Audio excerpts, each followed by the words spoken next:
Cave, Studio B. Deep in the heart of constitutional Livingston County. Yes. On a special Sunday night or Monday night conversation with Jeffrey Vega. Special. With yours truly. Oh, that's not my line. And with the real Tim Allen over there off in the wings. Earwigging away. Earwigging away. And There's a man cave shot. Now, nobody at the railing. Now to the man who takes up the slack for Larry when he's not feeling good and has to do his own introduction. Jeremy Scott Gibbs. We're going to make sure he never hears the end of that. And this is my brain. And who is inside the brain tonight? Jeff Vega. Welcome, everybody. Make sure you do the thumbs up. My audio is... okay, I had to turn my headset up. Are you hearing all right? Nah. Okay. Yep, it's all good. Mine's live. There we go. I just came from hockey, and Did you win? all 3 games. It's a drop-in. It's Okay, all, it's all sure. buddies. No, I understand. But we still keep score because that keeps it Okay, right. competitive. But yeah, I was able to win all the games today. I did pretty good. Got some compliments from the boys. You know? Okay. Yeah, it was good. Anyways, Here we are. All right, coming in. Yeah. By the way, we have a little What do we X in the corner, just the top of the show. I had the X in the corner down here, waiting for. This is the Donald J. Trump X page down here, waiting for them to go live. I was watching to see if they were doing some kind of live on X interview here. Yeah. So And, if you guys are not tuned in live to Donald J. Trump, why does my thing still sound like I'm not even on the microphone? I don't know. How about this? How about Maybe that? you turn that on. Wow, it did sound like you were coming from across the room during that I intro. was apparently being picked up by Jeff's microphone. I'm like, dude, that's how. You know what? If that's the least glitch, if that's the lowest glitch, I'll take it. Hey, Booster Booster good. Booster Five's Booster out. Five's out. Gentlemen, we just had Just had our our- error yeah. for this, Error this for the mission, which should be good, says the Apollo 13 astronauts. Jeff, we have hung out a little bit. Yeah. Various Super Bowl last time, I think. Oh, Yeah. good. You were here for Yeah, the it's been a chili, minute. fifth annual chili cook-off? You've hung out, or I've met you at multiple different things. One of the first things I wanted to do was tap into your history and then look at kind of the political landscape before we dive in straight into you're running for Board of Governors for Wayne State, right? Yep. Did you just go through a primary process? No, actually, it's a convention fight. So my Oh, primary. that's right. We're gonna vote for it. That's right, because we Yeah. got coming up on Thursday. Oh well, that's to go to the convention. At the convention, At the convention. that's where my fight will be. So we're going this Thursday to see who's going to go to the convention, and then we'll be like, That's correct. we'll vote for So Jeff. yeah, A vote for Jeff is a vote for freedom. man, to stop DEI. There you go. Yes. That's got my vote. That's got my vote. Give me some. Yes. That's got my vote, buddy, right there. Yeah. Stop DEI. I'm writing that down.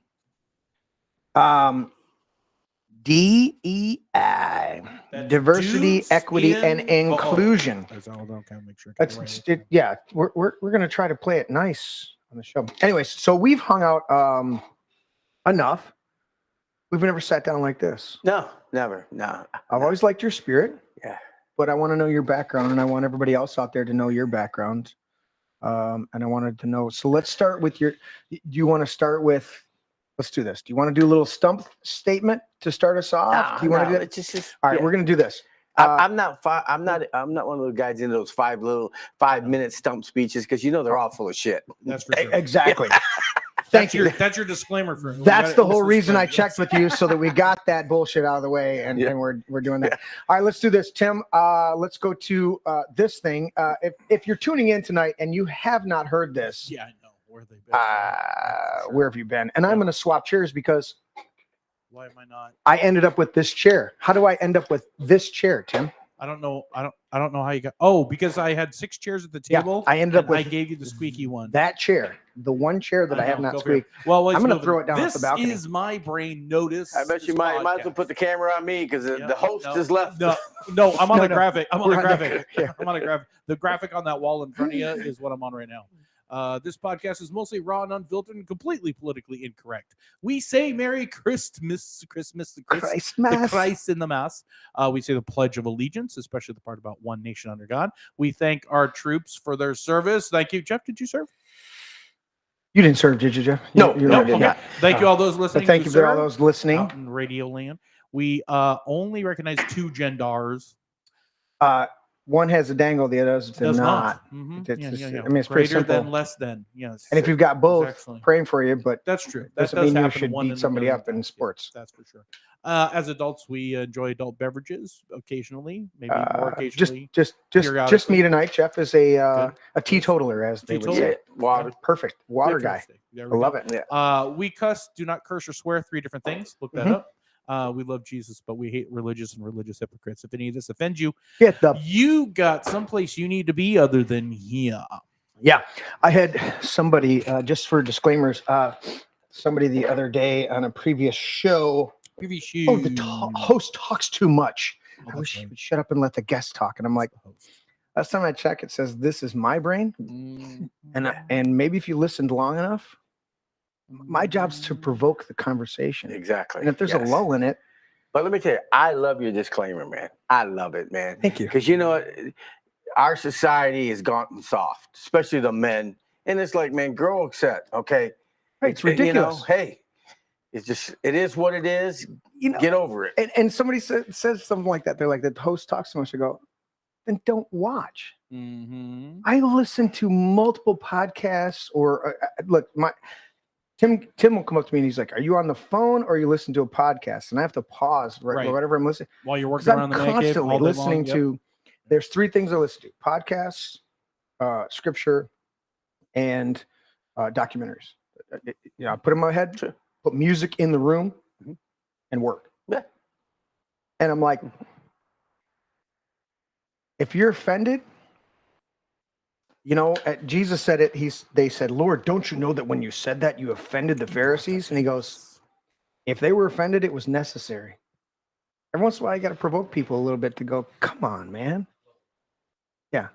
So anyways, it's, did it change? was Yes. And my things are not working. Yeah.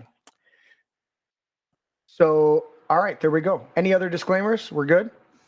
Yeah, We're good. Uh, So I agree with you. Thank you, Jeff. It's that's why I put it up there. I'm like, look, if you're going to be offended, not the show for you, because I'm not going out of my way to try to offend people, but I'm not also trying to sugarcoat things. I'm And trying to- unless Jeff trying to wants get to people do, to think. unless Yeah. Jeff wants to do our Do you need- apologize quote together. We could do that. I mean, Jeff, are you familiar Have you with ever done our apologize quote? Have you seen our Never Apologize? I know I've seen it, but You want to Yeah, join yeah. us in a Never Apologize? All right, here we go.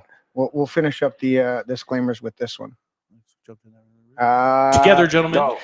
Never apologize and never explain. It's a sign of weakness. Are your Move feelings her hurt? words down. Oh, Oh, girl, baby, girl. oh, really, girl. baby? Yeah. Oh, they cannot take the If there's word. not another take the motion to strike her words. words again. Girl, We're I gonna don't think we are gonna so. move and we're gonna take your words down. I'm not has 4 minutes and apologizing. 21 Well, then seconds. you're reserve not the right to striking your object. words. I am Mr. not Chairman. apologizing. That's her. Not apologizing. Jeff, Well, tell if me. you've been married any amount of time, your wife is like that. Mhm. Not apologizing. Yeah. I should say they're never wrong. Mm. And you don't prove them wrong either, because it doesn't end well. So, Mhm. yeah. All right. So, So there we go. That's out of the way. Jeff, give me your history before we dive into this political. You're running for Wayne State Yeah. Board of Governors. and actually, you know what? What is I'm not a candidate kind of guy. I've always worked at, I ran for office one time, Okay. for school board okay? 20 years ago, something like that, 18 years ago. And 5 minutes after I was a school board member, I realized I'm not a politician because, I don't do stupid. Sorry. Right. I just don't do it. Right. And And you don't seem to pull punches either. So you're like, listen, if No. I got to swing at you, You're gonna feel it. Yeah, and so I realized, okay, this is not my thing. But I did carry out my duties, and I actually think I was really good at it because I was a fighter for the kids and the parents, which the school board didn't like that. No, You know, so don't say it. Yeah, and you know, I tell parents who mention about school boards, Mhm. you know, you go to these call to the public, Yeah, where they they're instructed, do not respond to them because they don't have to. You don't have to. Supposed to just let them talk, huh? You Yeah, just let them talk. Yeah. Let them get their beef out. Mhm. But I tell you, when I got elected, I threw them a curve. I had a parent come to me and say, you know, she told me her issue, wasn't getting any response from the principal or the superintendent. I called them up, and you know, the superintendent and the principal, and it was just like you don't understand. Do explain. Okay, enlighten me if I don't understand. And I said, well, fine, okay. So I didn't see any satisfaction, and in this particular case, I thought the parents was right. So I told the president, I want this on the agenda. Okay. No, you can't have it on the agenda. What do you mean I can't have it on the agenda? I'm a board member. I can put whatever I want on the You're agenda. talking about Willis? And you know, that parent got on the agenda. Every one of those members had to answer her questions. Absolutely. They did not like that. Mm. And they let me know afterwards their displeasure with it. I said, well, hey, I'm just going to tell you, you resolve it before it gets to me, and it's fine. Nice. And there was a case, I had to do it one more time, and then they realized, hey, Jeff ain't playing, you resolve it. So now there were cases where, you know, sometimes little Johnny and little Susie, you know, they just straight up wrong. Could be little pistols and just need to go home and get a SWAT, something like that. They had to be dealt with, but other times, if they weren't, hey, let's address it, let's get it over with, and you know, it worked. So we had no more issues, and it just took a couple times where the school board and the principal was called out, and they didn't like it, and so that's amazing. Sounds like that's kind of a representative situation. But I didn't make friends, trust me. But it does you know not what? sound like it. I had a strategy. It was like, okay, you know, in the next election, there's 2 more seats up. Guess what? I'm going to get behind somebody. We're going to eliminate you 2, and we did. So after that second year, it was a 4-3. We were in the rear, and said, okay, you know what? There'll be another one in 2 years, and 2 years came, and clean the other ones out. cleaned the other 2 out, and now we had the majority. But I ended up moving out of the community, and I moved into my ranch. So I really didn't get to put down the hammer, and it was probably a good thing. Well, you know, they got a slow, gradual encroachment into our areas, and by our areas, I mean, of course, my audience knows the conservative, America first, liberty first, freedom first dynamic. They keep encroaching on that, and they're taking advantages. Oh, you believe in free speech, so I can say some whacked out stuff and then try to suppress you. Oh, you believe in you know, these other areas of freedom, so I'm going to dress like a girl and go into, you know, the girl's bathroom when I clearly am not a girl. And like you're talking about the DEI. It's like, we're going to hire somebody that doesn't have the qualifications. You know what? I've met people of every stripe, color, everything that have phenomenal skill sets and qualifications. And I'm pretty sure Dr. King said, that people need to be judged on the content of their character, not the color of their skin. And yet we've got these DEI hire teams. What do you got, Tim? Speaking of suppressing people, it turns out there's a big DDoS attack on X, and they're being posts all over about them trying to shut down this live. It was music for 20 minutes, and it hasn't gone on there yet. That's why I couldn't find the Trump. I got the notification as we started. Yeah. That sounds about right. They're trying to indict Musk in multiple countries for there is just pushing X as a free speech platform. That's one of the reasons our main platform right now is Rumble.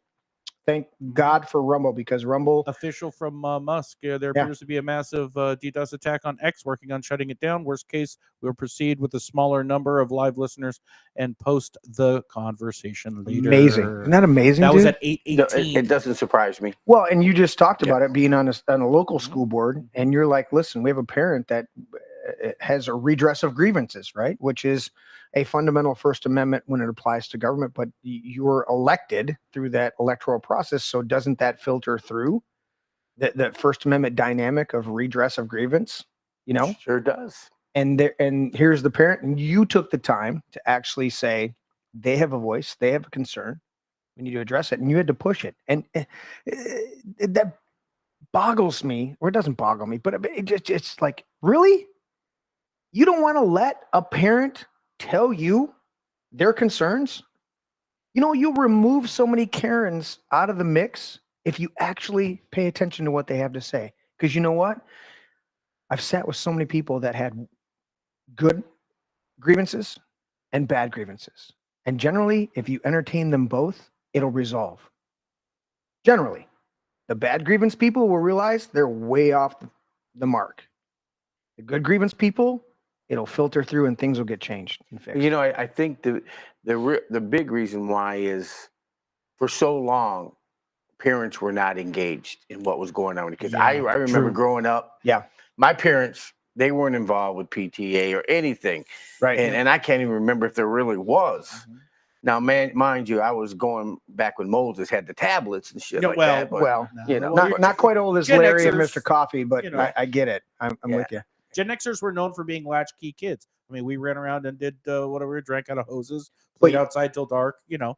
But you're exactly right. Is the Yeah. dynamics of being disconnected. Yeah. You know, they worked so hard to bring in the dynamics of being a 2-family income, and the schools really being a Two income daycare family. center. Flip that.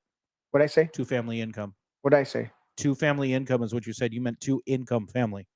2-family income? 2-income Oh yeah, family. You're right. Yeah. I got what Everybody you're knew saying. out there what I was saying, but thank you, Tim. You're welcome. But this, they wanted to make school daycare because Yeah. I've studied homeschooling well before my kids were growing up. When I was still a kid, you can teach the average kid in an hour What they do in 8 hours. what they do in 8 yeah. hours. Oh, yeah. Sure. And homeschool kids will destroy Mhm. regular grade school kids in spelling bees, in understanding, and let alone critical. We're not even going to touch on critical thinking skills. But all the Actual, collegiate academic actual- competitions. yeah. Yep, Oh, all they, those. they wipe them out. Yep. And so to look at it from that dynamic, it's like if we don't have advocates there, but I never knew of the PTA in our schools. You know, and we heard about it on a TV sitcom, somebody being part of the PTA, right? In fact, the only one I Dolly know, Parton movie. yeah, there's the Harper Valley PTA, right? Dolly Parton. I didn't. It's like what is this? You know, our parents were involved when they had to be. They came to school specials, but it wasn't so out of control in our schools that they had to get involved. Now it's so out of whack. And then too, you know, I remember when I was growing up, man, you messed up. You got a paddle. Principal had a principal- paddle. Oh, man, he had a strap. Yeah. Yep. And Yeah. I remember I used to get whacked every day. Me and my buddies What? every day. And You were No, that kid, no, Jeff? No, you don't Come seem on, like that come kind of on. personality. Oh, get and I out. would tell No. you, so but our principal said, okay, we're not going to call your parents. You're going to get whacked. And cool. You're know. like, all right. I figured my mom beat me worse than he did, That's so I true. could handle his. Yeah, that's true. And I remember, like, you had this yellow sheet with all your records. Yeah. And then you messed up. They wrote things on the back. Yeah. Like I had 3 attachments on mine, but he never called my parents. He And had then, multiple pages. He had a then filing cabinet drawer of his own. one time I accidentally I got into a fight in the classroom and I hit the teacher. Oh. It was not, Inadvertent. right. Yeah, Inadvertent, the like person moved yeah. and I slipped, whatever, and I hit him. Right. So it's like, okay, we got Who hasn't hit a ref in parents, hockey? You know. So I'm in the counselor. I mean, in the principal's office. They call my mom to get me. My mom had to leave work to come and get Oh, me. she's pissed. Oh, they get And parents it's get like, pissed on okay, that. my mom's going to see this. Now, I was a church-going kid, man. We were straight up behaved in public. And I knew she was going to see this yellow sheet. And I'm like, I'm hit, right? So she gets there at like when the principal goes to lunch. So the assistant principal, a lady, Yeah. she liked me. And she goes, Mrs. Vega, I just want to tell you, Mr. Wilson, he's out lunch. And, this was really just a misunderstanding. They had a little scuffle in the class. And Jeff and Jose, they're buddies, man. They just boys will be boys. So Arguing over you know Silver what? Surfer. Or we're not something. even going to suspend him. Exactly. But you can just go home. Don't worry about seeing Mr. Wilson. Wow. It's like, thank you, Jesus. Wow. This lady just saved me. Nice. Because your So- mom's coming with a Oh. full head of steam Oh, man. coming from work. Oh, yeah, she was pissed. You get that She- principal, assistant principal, extra special fruit basket or something like that. Yeah, yeah, Give her dude, some you should have. Oh man, I don't remember, man. But You I should know have I honored. was, Yeah, man. Laura's looking out after me because I'd have been in trouble, man. dude. There used to be a time in society where you settled your differences. Yeah. And you and a buddy got to get after it. Sometimes you got to get after it. That happened. Yeah. I mean, I don't have too many friends in my life that are real close that you spend a lot of time with, that you don't butt heads with and have to have a little bit of a, maybe not total, physical fisticuffs, You- but Irony, mine in grade school was a Vega, Jason Vega. Jason Okay. Vega. Yeah, I had a Jason Vega. Him and I were partners in crime, and he was an idiot. I It's like, want you. we picked up a couple bucks we maybe should have taken from some Wow. lady's purse. While we're And- talking, Hold on, real quick. And I went and bought consumables. He bought like $50 in skateboard stickers, evidence of the theft. And I'm like, you moron. so you and we guys were got in involved trouble. in a Yeah, in a little heist. in a little heist, Oh man. and then And he left evidence, and I'm like, come on. There's no And we're, honor among fifth thieves. grade or something. yeah, But anyway, Uh, interesting. try to find me the Pulp Fiction, Vincent Vega, Oh, my man from Amsterdam. all right. Yeah. Jules, what the hell is his last name? I don't know. Anyways, I love that. When I think of like Jeff Vega, my man. So So after the school board, I moved out to the ranch, and because then it's like you get a certain age where, man, you don't like people. Oh, you mean the rear ranch? You do sheep. You do I really don't animals. like people. Animals, you right? just like, you know what? Around here, the you know, ranch is the CIA to us, by the way. The ranch. I have to be careful that I So say you're this. talking about the real ranch. the No, actual- I'm gonna pull up Jeff's Animals. Jeff's some pictures here. Okay. I'm gonna view your profile and pull this up. That's a movie I made, a feature film. Did you?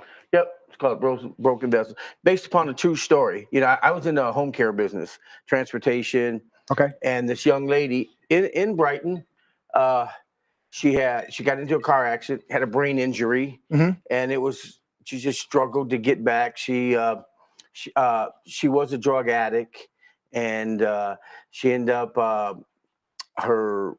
can't. So, Give us yeah. So her recovery basically, and she had 2 kids, and Okay. so she had to work her way back into just a normal life. So was this it's a a- documentary or a feature film? Well, it's kind of both. Quasi. Yeah. Yep. Mm-hmm. Very good.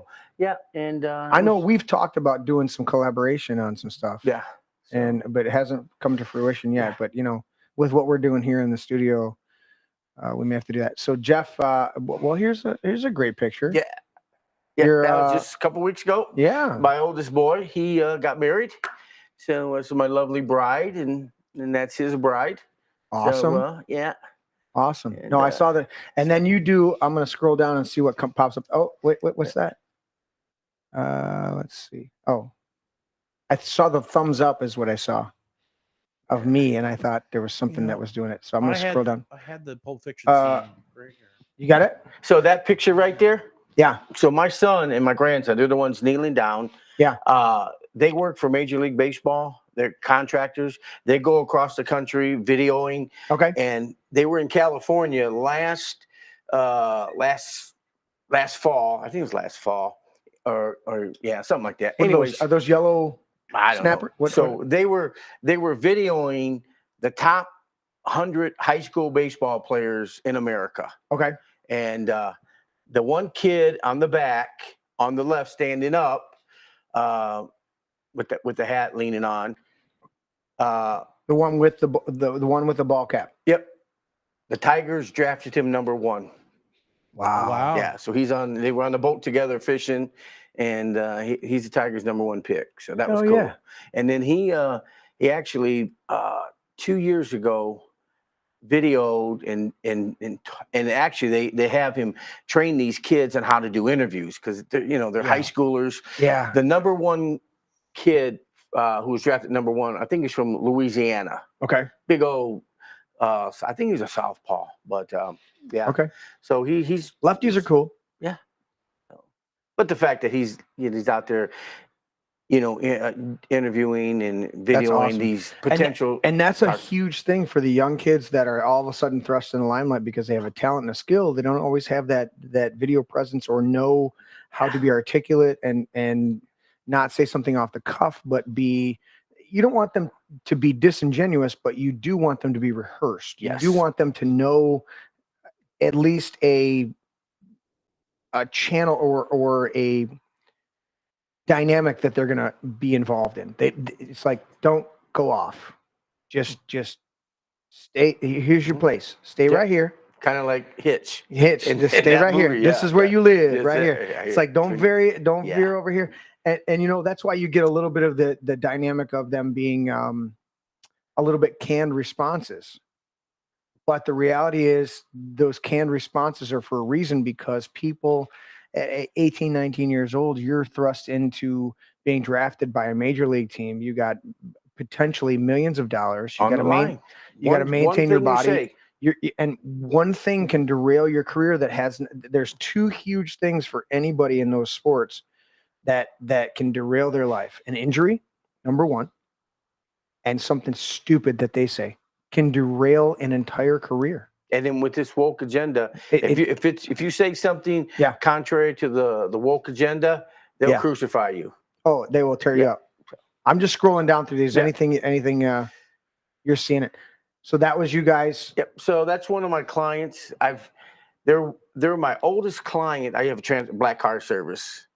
They've been a client. You gotta tell us more about that after you explain this. So they've been a client of mine for what was it, 30 years, and they're just sweet family. And it's like they all live across the country. Matter of fact, the older elderly lady there, her father owned the first Mercedes dealership in the country down in Miami, Florida. Oh wow! And so they have this. It's a compound, 13,000 square foot house on Crooked Lake. Okay. And the family just comes and hangs out there in this. Like they were here last month. Okay. And they'll maybe come in Christmas. All of them. There'll be 30 or 40 of them there. And you handle I handle all the transportation. Awesome. And so, like I said, they've been there for about 30 years. My clients. So so it's really cool. That's awesome. They're like family. How many cars you got? Oh, now I only have 2. Okay. We're done. We're really done. If you personally drive one of them right now, or you still got 2 drivers? Yeah, no, I have no more employees. If you don't have 25 years with us, we don't drive.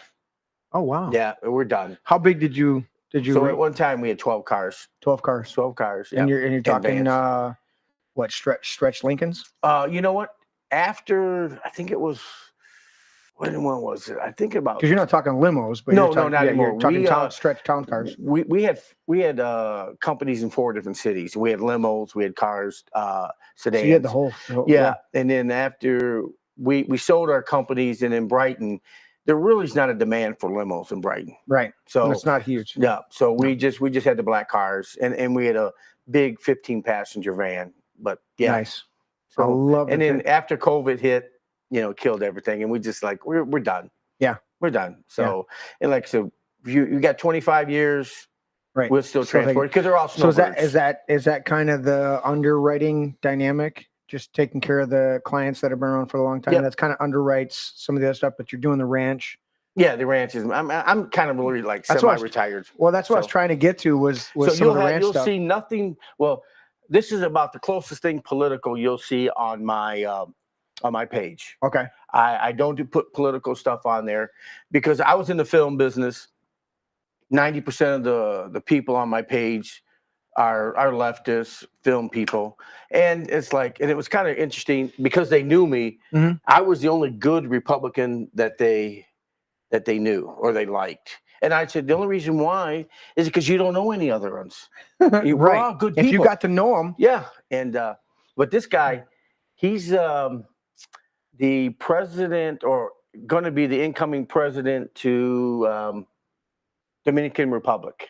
Really? And it was really cool. We, Yeah. So they messed up our seating arrangements. Okay. So it's like, hey, Vincent Vega, our so man in Amsterdam. we're going to put you at a There you VIP table. Right. So they put him at his table. Okay. And he had just met with Trump earlier in the day. And he was sticking around for the evening festivities. What event was this? So this is the Faith and Freedom Coalition. That's a Future. good one. Well, you got it right there Conference with in the first DC. future president of Dominican Republic. Yeah. Faith and freedom. Yep. Why did you know what? I get suppressed in some of the stuff that I like. Look at this. What's that? It's a chunk of food. you know the server came and said, do you want fish or beef or what? I thought he said something else. And you were like, yes, I'll and take I the said, fish, beef, and no. So they give me a veggie plate, vegetarian, freaking vegetarian plate. come on. I don't know what she said. But I got a vegan buddy that I play hockey with on Mondays and Wednesdays, and I yell at him constantly. Yeah. I'll go, Mark, go make me a salad. Like if he skates down and he's on the other team and he skates at me, I go, Mark, get away from me and go make me a salad. yeah. And it's a good joke because he's scared of meat. But apparently. Jason but he likes Wolford- tacos, but it's He was that's with different. me, and he seen, man, I got slighted, so he threw me one of his pieces of chicken on his plate. You So, couldn't ask for, you couldn't go. You mumbled and I didn't understand. Bring me an actual steak. Yeah, that was Didn't happen. No, it didn't happen. I just Well, I officially apologize on the show tonight because I would have made you a steak you know who tonight. that is? It says Mark Robinson. Yes, next Next governor of North Carolina. See, you're a mover and shaker. So this guy, Mhm. you got to look this guy up, I will look this guy up. man. This guy is no nonsense. I mean, you look at his video, and he talks about trans. He says Scroll you up can a dress bit. them up, you can cut them up, you can make them up, but it's still a dude. I mean, It's, Yep. yeah, Yeah. exactly right. yeah. I was hearing as I was driving back to the cave to get ready for the show, I was hearing Owen Schroyer, and they were putting up videos, or not videos, but still photos of Levin, Mhm. not Mark Levin, Yeah. Levine or Yeah. whatever. It's like this is our health, and it still boggles me. Our health and health. What's the health and something? Safety. Health and humans. Health and human- services. Human Services. Oh, Yeah. Head is Admiral Levine, a dude who's Rachel. You know, it's Rachel. It's almost like remember the story of me kids growing up, the king and no clothes. Yeah. It's exactly Yeah, that. That's exactly it. You know. And it took one little kid in the crowd to go, King's naked. He ain't got no clothes on. And it was a grifter that duped the king in the first place to saying, I'm going to make Yep. this Yes. awesome Yep. suit for you that is so awesome. Only the Only the most elevated people can Yeah. see it. Mhm. And just duped him. And he's walking naked through the streets. Yep. It's ridiculous. yeah. So this guy right here. Yeah. Don't be surprised if he's not a presidential contender in 28. Okay. I'm serious. I mean, let's watch his videos. Okay. He don't play, man. All right. He does not. I love play. it. I love it. Yeah. I'm going to scroll down here. I was initially. Look at this Oh, dude. man. that dude is that real? That is real. He's not standing on a box? That's Holy Little John. moly. I call him Little John. Little man. John. Little John. How tall is he? Scroll up. 7'5". 5. Scroll 7'5". Thank you. Holy cow. Can I You don't. You There got we too go. much headroom. Yeah. I was trying well, that's why I was trying to bring it back down. There. Yeah. Did you ask him the size of his shoes? No, I did not ask him that. Dude. No. Remember the 23s. guy that's in the Guinness Book of World Records? Big, huge. He was like 8'5" or 6" or something like that. Mm, Yeah. He wore like a 38. wow. Like I wear 8.5 fat, Dude, like dude. fat Right. wide shoe. Right. That's Triple like- E. That's like a canoe. Yeah. That's like a one-man Yeah. kayak. 30. Dude, they had to make like special shoes Yeah, for this dude. of It's course like at a certain point, you're just gonna strap a piece of leather to your foot. Yeah. Just staple it on. It's like a kayak. I was trying to get the whole reason. Well, there's you and your beautiful bride, right on the plane. Yep. I was trying to get to the farm. There, I wanted to get a couple farm pictures. There's one of your goats, dude. I Left love the your. door open. I love your pictures of your It's out of the goats, way. dude. You post all. There's the barn. Yeah. There we go. Finished barn Yeah, doors. you You double just click. It love. goes double click one of the pictures. It goes full screen with nothing in the sides, right? Correct. You know that, right? Okay. Yes, I do know that, but I'm trying to scroll through to get this. I know, but you can double click and they click on the side. There's and you go Jeff. back and forth. There we go. Oh, that's a nice. Oh, this barn is door. this is before Did you you were have to doing. replace your barn door? Oh, of course. Yeah, there's little And if I scroll sideways, there we go. the righty click button. Click the right click and it makes the comments go away. I'm just trying to produce on this, on the fly. You know, Thank you. Pretty pictures. we're doing this on the. Pretty pictures. Why is that over top? Why? So there you are working on the ranch. How many aminals you got? How many? What? Got like give us the lowdown. 73 sheep, Nice. 5 dogs. 73 sheep. Well, you, Yep. well, you don't eat. Now, do you don't eat the harvest? dogs. You do Oh, yeah, everything. Yeah. So So And then the I'm goat, trying to organize a bunch of my We need to rent the goats. my hockey players, right? They fish, they hunt, and I'm like, dude, we need to do a whole wild game thing here at the man cave. And I would love to. One of my guys loves to go to Costco, which I know is not, but he goes and gets lollipops. He goes and gets lamb chops and lollipops and all that stuff. That's like I know. cardboard. I know. That's, oh my And I'm God. like, and it still tastes pretty good, but I'm like, dude, No. we got to do a hookup where Yeah, we do. Listen, we'll do a 50, 60. We'll do an exclusive invite, right? Mhm. Of 50, 60 people, RSVP, and we'll do a wild game thing here at the man cave. We got all the facilities here, and we will put together a wild game thing, Mhm. right? You know what's a good day for that? Valentine's Day. It's a little late in the season. I'm thinking fall, but I understand that. Well, everything's I get that. Oh, No, okay. I know what you're thinking. I Yeah. know what you're thinking. Yeah. So Jeff, you love being there on the ranch, Yeah, that's my. That's and you moved my away escape. from all this stuff. Yeah, So tell me, you've been involved in politics for all my life, basically. all your life. So But- give me that so- a little bit of breakdown on that. So I like to tell people that I got my education under Coleman Young. Remember Coleman Young? Oh, I do. Yeah, I Mhm. was his token Hispanic when I was 18, 19, 20, in my 20s. And Like- what was really cool about it, I was nobody, but you needed Hispanic. Yeah. So I was in the room. So he's like, I got to hear the I stuff. like got you, to and you're see right the here with stuff. me. Yeah. And I could tell you stories that are just unbelievable.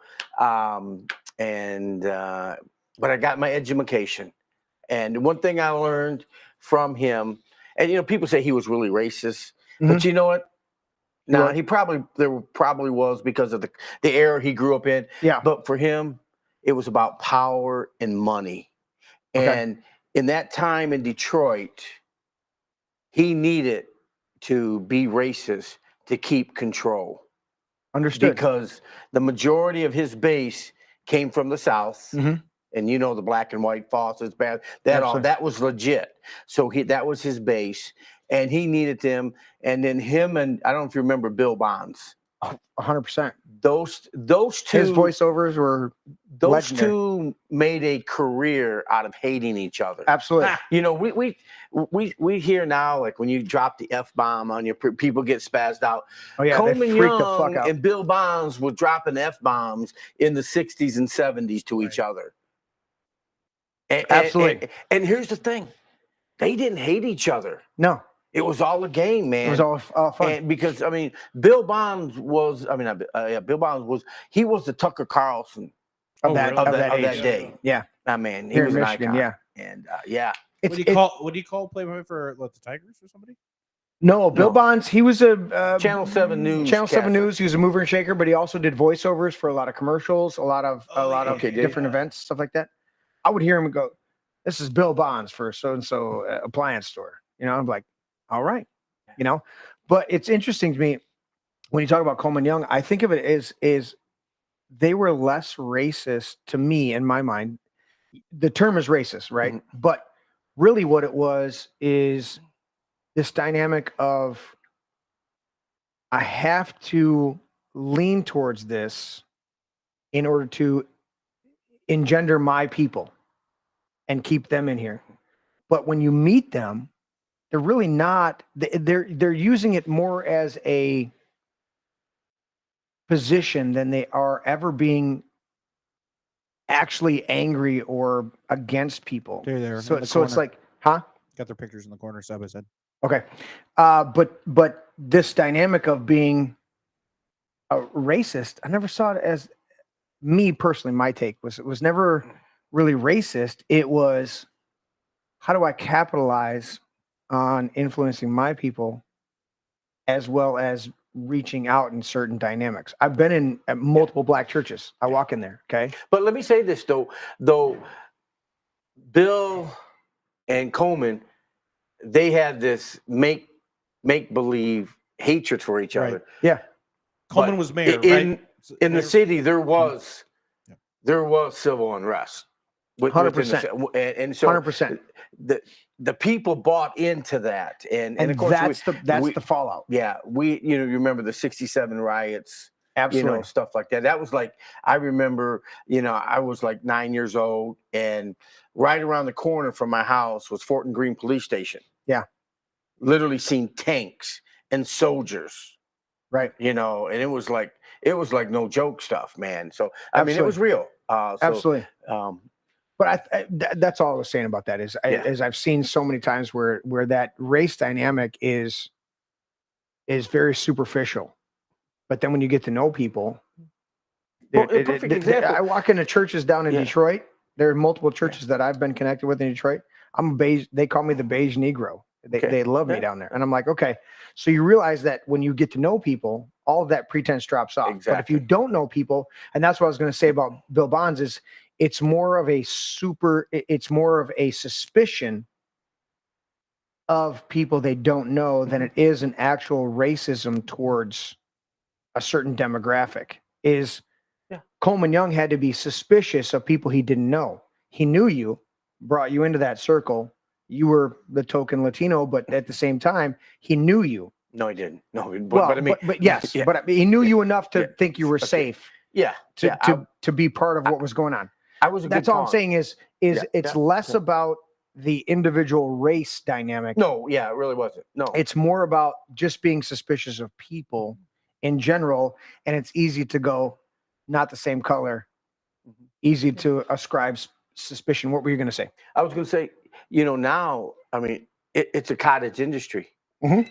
Perfect example. Look, Trump 20 years ago in New York, he was loved by the black community. Al NAACP awards, Jesse Jackson, everybody. they loved him. The rap artists, that conglomerate that would glom onto him and gather around him. Yeah. Now look at him. Yeah. He decided he never got the racist moniker until he announced he was running for president. Exactly. So people need to wake up to that reality. It's just a game. It's a hustle. It's a game and wake up. Yeah. But here's the problem. The Anglo community, and I'll say the Anglo because I'm Hispanic. I'm Polish, Jeff. What the fuck? So is my wife. Anglo, She don't buy into it either. Anglo, you mean white? It's like, Anglo? man, I don't care you call me a racist. So I'm a brown racist. I don't care. You're not going to intimidate me. Wait. Let's Yeah, see, there you go, man. You darker than me, right? Do we have? Is the overhead working, Tim? Look at that. Try it. Try the overhead. There it is. There it is. All right. Wait, Oh, it's frozen. It's frozen. It's frozen. Delays. Anyways, So, I'm technically on my forearms am darker than the Hispanic sitting at the table. So so there it is. and let me let you know something. I'm Hispanic and I don't speak Spanish.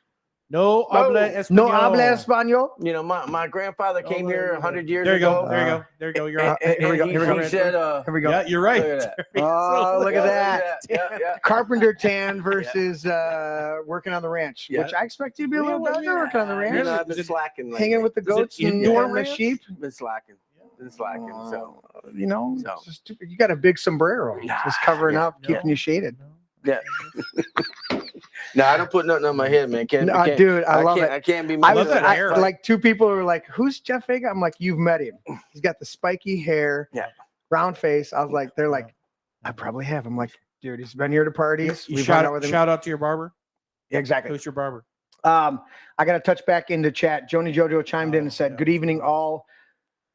We're totally supporting Jeff and voting for you for the Cool. Wayne Who's State this? University." Joni Jojo. Joni. You know Hi. Joni and Tom. Yeah. Joni and Tom. Joni and Tom Econ. They're phenomenal. I love them. Yeah. And they said Joni's saying Robinson is an up and coming superstar. So backing what you said earlier Yeah, about the guy running for North Carolina, what was it? North Carolina. Yeah. Yeah. Awesome. So. So a lot of political history. You've been involved, Mm-hmm. doing a lot of media stuff, doing a lot of involved in that dynamic. Do you want to dive into some Yeah. of that? I'm interested. What's your media history? Yeah. So, What's your media you know, history? with my boys, my oldest boy was into music, Okay. and the younger one was in the video. So I said, okay, you know what, man, it's time to invest in them. And so we started this company, and they were doing a lot of music videos. Okay. And David, the film guy, he wanted to do film, and so we embarked on that. And of course, By the way, David, the film guy. that's my son. Okay. David, Okay. David. David, your son. Yeah, Okay. he does the film. Okay. So And this was circa when? what was that? Circa when? What? You have your what ears age? in? Oh, so Do you have yours in? yeah, Yeah, he does. yeah, he yeah, heard you. yeah. Okay. Yeah. So he graduated in 2015. So like Okay. he went to California, play football and do film, and he spent a year there, and then he came back, and so I started this company, and doing great, and then COVID hit.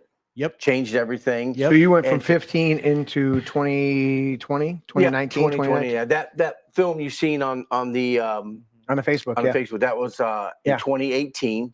Okay. And then we released it in the fall of 2018. Actually, we did our premiere in Australia. Really? Yeah, that was cool. You know what's So- it always interests me is the various markets. Oh, We yeah. find out my buddy Tony that I've jammed with for years. I've known him for 30 years now. Well, 20, whatever. I've known him long. Anyways, he's produced a couple albums for other artists. Mhm. You never heard of them here in America, ever. American artists, never heard of them. They are icons Yeah. in Germany Mhm. or Austria or Australia, and you're like they're getting, maybe their album never reached a certain level of sales, but they are playing 5 times a week throughout venues throughout these countries that don't even speak English, and they're massive over there. You Yeah. opening up this film in Australia. speaks English, by the way. Yeah. Yeah. Australia. My whole point Barely, is the barely. different They different You know, I think it's areas of the world the- have different tastes. the lure of America and what America Yes. produces. Yes. It's like people in the other countries. That's why they all want to pursue the American dream. They Yeah. want to come here, man, Right. because they know it's a land of opportunity. And so yeah. Asian and in Bali market and your South Oh, yeah. South What- Pacific Asian markets, they release stuff over there film wise earlier than the United States sometimes. Oh yeah. You know, different And we versions. don't even know that there was, I mean, the whole Bollywood thing Yep. kind of came and went. I mean, where's it Oh, at? it's still there. It's still there. It's still there. But I'm saying is that as far as the American consciousness, Well, that whole but industry Bollywood's now huge. has changed. You Huge. know, COVID really did Jacked a up a lot of paradigm shift in, because now it's all about streaming. Yeah. Oh, It's all streaming. I'm trying to figure So- this out, so- where the landscape is. Yeah. So yeah, these theatric places, you know, I went to the movies for the first time in a Yeah. year, Quite a while. at least the first time in a year. We went Yeah. last night. we were going to do a show with the vets, and that didn't work out. And so we hung out with one of our vets here, and then we're like, all right, we're going to the movies. So we went and saw Deadpool 3, Deadpool Wolverine. I'm like, that's the first time we've been in a theater More than a year. More than a year. And I just read, Because I kind of got a theater here. I just read a few months ago, Tyler Perry. You know Tyler Perry. Yep. Multiple. One of the mega producers. He's got a major studio complex in Atlanta, Georgia. Yeah. Sweet deal. I could tell you another story about that. But he was going to do a $450 million investment into his studio. Okay. And then with AI, he went somewhere and he gave they gave him a demonstration to where now you don't even need anybody. Yeah, you don't even hire actors. You don't need actors. Nope. Yep. You just need the voice. Yep. And the background, the It really, landscape. at that point, it comes everything. down to just licensing. Yep. Yeah. Because the AI is going to, as long as you got the license to do it. Yep. Mhm. And we saw this with Last Action Hero with Arnold Schwarzenegger, right? Yeah. And they're like, and you're teamed up with the ghost of Humphrey Bogart, you know? And then Dan DeVito was teamed up with a cat. It was like, or he was the voice of the cat, and he was teamed up with somebody else. Anyways, but we watched it with Star Wars when they came out with Rogue One, and they brought back Grand Admiral Tarkin. You would know. Yeah. No, I don't know. Anyways, I'm not in that but genre, they took but an it's actor from the original movie, Right. Tarkin, Admiral Tarkin, And CGI. and CGI'd him over another character, and did it in Rogue One. Same with Princess Leia, his daughter. Okay. Yeah. Or her daughter, sorry, did the CGI of that. So you're right. Yeah. Which I think there's going to, correct me if I'm wrong, you're more on the inside than I am. I think there's going to come a shift where they're going to really pursue this dynamic, just like they did with digital, just like they did with a lot of other things. And then they're going to shift back because they understand that I'm seeing just peripherally a very growing dynamic of authenticity. I think some of the streaming, not all of it, but I think some of the streaming is a product of people wanting to move away from the canned artificial presentation. And there's this small area of people that are going, you know what? I don't need all the glitz. I don't need all the glam. I want an authentic stuff. And I watch it because I do a lot of, I watch a lot of stuff behind the scenes. I watch a lot of stuff and I go, the stuff that's really appealing. In fact, I said this to Tim. I don't remember how the conversation ended, but my whole premise was, I think the last two Indiana Jones failed. Oh, right. Because they didn't have the miniatures. They didn't actually. The first three movies had multiple miniatures and practical effects. Practical effects. And you knew it was cheesy. You knew it was a practical effect. Yeah. But it made it authentic. Yeah. And when they moved away from the authenticity of who was the guy that did all the Halloween stuff? The one made the alien. He originally came up with the costume for the alien, the animatronics. Oh shoot! Yeah, you'll think of it in a second. Yeah. Anyways, that guy, right? The practical, actual, physical stuff, the Jim Henson type stuff, the George Lucas figuring out the practical stuff. It's like the reason that a couple of the Star Wars ones really worked for me is because they still had a literal puppeteer in there. You know, the Dark Crystal. Yeah. But I think it has to do with the writing. That's always paramount. And it's like these writers now, They're have an phoning it agenda. They have an agenda. It's woke. And of course it's woke. And that takes preeminence over everything. Yeah. Well, just look at Disney. They're on self-destruct mode because of woke. We just watched Deadpool and Wolverine, and they mocked that, poked fun at that, and blew that out of the water constantly. And that's why this film is a billion. H.R. Geiger. Huh? H.R. Geiger. Not The that. original creature creator made the alien. Yeah, but there's another guy, a well-known guy. Over, he did the whole studio. Oh, the whole studio above him. But Deadpool and Wolverine, we watched this whole thing, and we're like, they're poking fun at themselves, and it's 2 weeks, and this movie's $1 billion box office thing.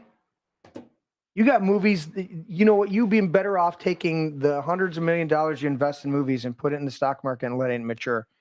Oh, sure.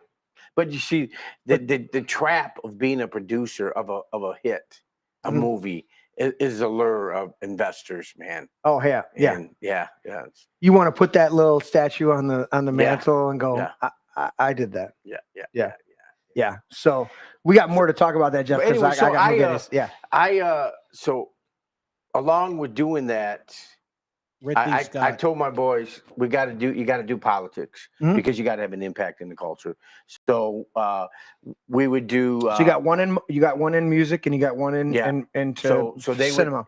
So they would create commercials for congressional candidates and all different kind of candidates. Okay. And then, like I said, COVID hit, and then it was like, okay, Dad, we ain't into this political stuff like you are. So, they just decided to go different directions. So cool. I said, all right, it was that time. And so I went into full-time political consultant and started. That's what I wanted. I wanted you to bring up.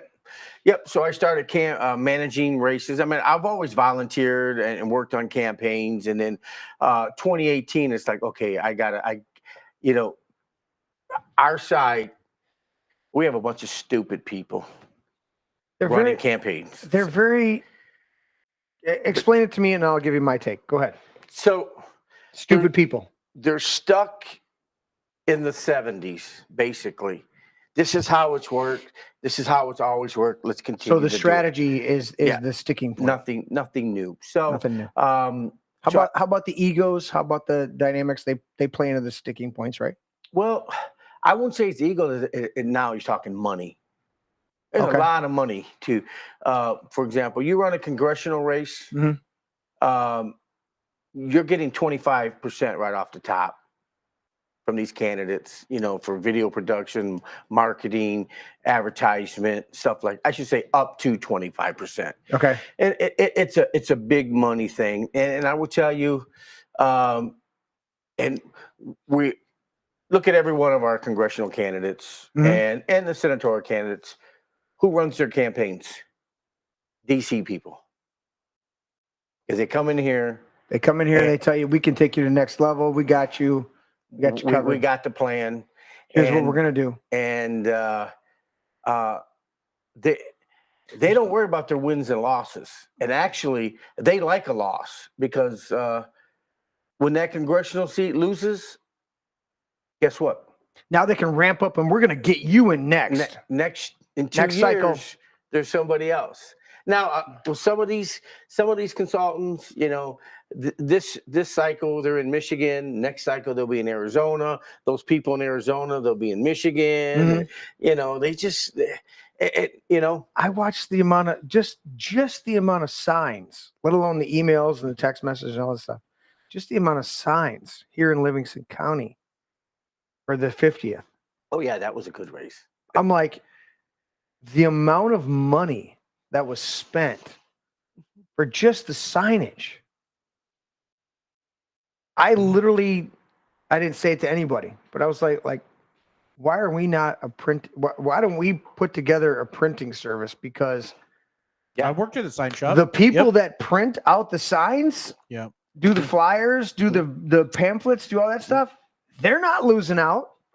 But then again, my own, I'm like, I could tell you stories about that behind, I wouldn't say in public. A lot of things now that I'm a candidate, I got to watch what I say. Watch what you say. Because you cussed to start the show out, so it's all forgivable. You said, I can't handle this shit. You didn't drop any F-bombs. Those are still on the pachyderm in the room. But, so your boys, both involved in music and movies. You're doing the cars. Yeah, but we stopped it all in 2020, and we and everything. It fucked up everything. Yeah, at that point. But actually, it was really good but it also there stopped everybody. It was a time where they needed to sprout their own wings, and I really was tired of work. You know, the hustle and bustle. Yeah, running a it gets old. company. It's old, you know. Yeah. And I seen my calling in politics, and so I started managing races, and I like to tell people you're only good as your last election. Okay. So in 2022, I ran 2 House seats. One of them, we won both of them. Mm-hmm. And I ran some smaller county commissioners and stuff like that, but the House seats, we flipped a Democrat seat Nice. downriver. Okay. And then my other one that won, we beat a Trump endorsed candidate. We beat a local party endorsed candidate and a DeVos back candidate. Okay. The 3 power players Brokers, yeah. in the state, Yeah. we whipped them. We whipped them convincingly. I think that's aside from Warp Speed and the endorsed, well, with Fauci and Birx, and then Trump did do Warp Speed with everything that was available, but he had Fauci and Birx up there. Other than that, my second criticism of Trump is his endorsements, that he's being told who to endorse, and they're shit a lot of times. Yeah, you know. And then my third thing is who he surrounds himself with. First is the Warp Speed. Yeah. Come out and say that the vaccine was a Ponzi scheme from day one of how does the pharmaceutical company launder this garbage through here and get everybody injected over something that more people died of slipping and falling in their that bathtub. sign right there, that's Trump's Achilles heel. Right. Never apologize. Well, that was a mistake. Correct. Well, but COVID, he's not. COVID was a mistake. You're right, but the dynamic of the Duke is never apologize, never explain from a standpoint of I made a correct decision. Yeah. And you don't like it, but it was the right decision. But I agree with you. Is that Trump, one of his Achilles heels is not coming out and be able to say, you know what? I was misled on this. I was wrong on this. And along with that, I think. Yeah, I'm gonna get some haters now. We're having a good conversation. I love here. it, Jeff. But that's okay. They're not watching. All my races, I like to take it from a maverick standpoint. You're a candidate. Yeah, you're the candidate. Okay, you're not involved with any Trump or whatever. No, it's you. Yeah, because the people need to see you. Right. And I think. You know, and I think this showed up in a lot of races where, you know, we want to be this MAGA or this America First or, you know, identify with an organization. Yeah. And I think what people forget, what are our country based upon? The individual. The individual. The individual. No, you're exactly right. Not the collective. Correct. It's the individual. Now, don't get me wrong. We want to share the values in the principles, but you're still an individual. Are you? And so you want to exemplify the individual, no matter what the party or collective affiliation. Are is. you counter quoting Kamala from the collective quote? No, the collective quote. We believe in the collective that you must. Be unburdened by what has been so that you can be what you could be in the future of what might be unburdened. Well, no, that isn't just word salad. She was actually quoting a communist doctrine. That's actually a communist doctrine. That chick is so whacked out. It's ridiculous. By wiping out the past and moving forward I've heard guys explain that. And let's be real. Yeah. She's the original hot to it girl. Yeah. So, right. So bottom line. You heard it here, folks. She is the original. I mean, how do you not?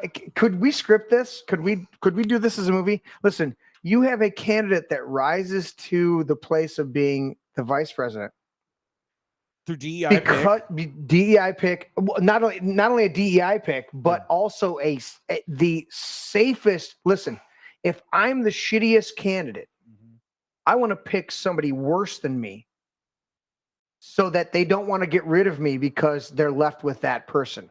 Mm-hmm. That's Kamala Harris. We're left with that person. But let's be real. How did she get to where she was at? That's what I was going for. Let's talk about it. Willie Brown. And that's the script part. Yes. You cannot write So A black man Nope. getting BJ's from a chick who wants to work her way up the status, Who would pay public knowledge. and the Yep. guy's name is Willie Brown. Brown, A comma, brown Willie. guy Brown, with a comma, willy Willie. that she uses to achieve political. So Who plays Willie in so, this? so let's talk, Sam Jackson. let's talk strategy here because I'm a Let's strategist do it. Let's kind do of it. guy. Let's do it, Jeff. Wow.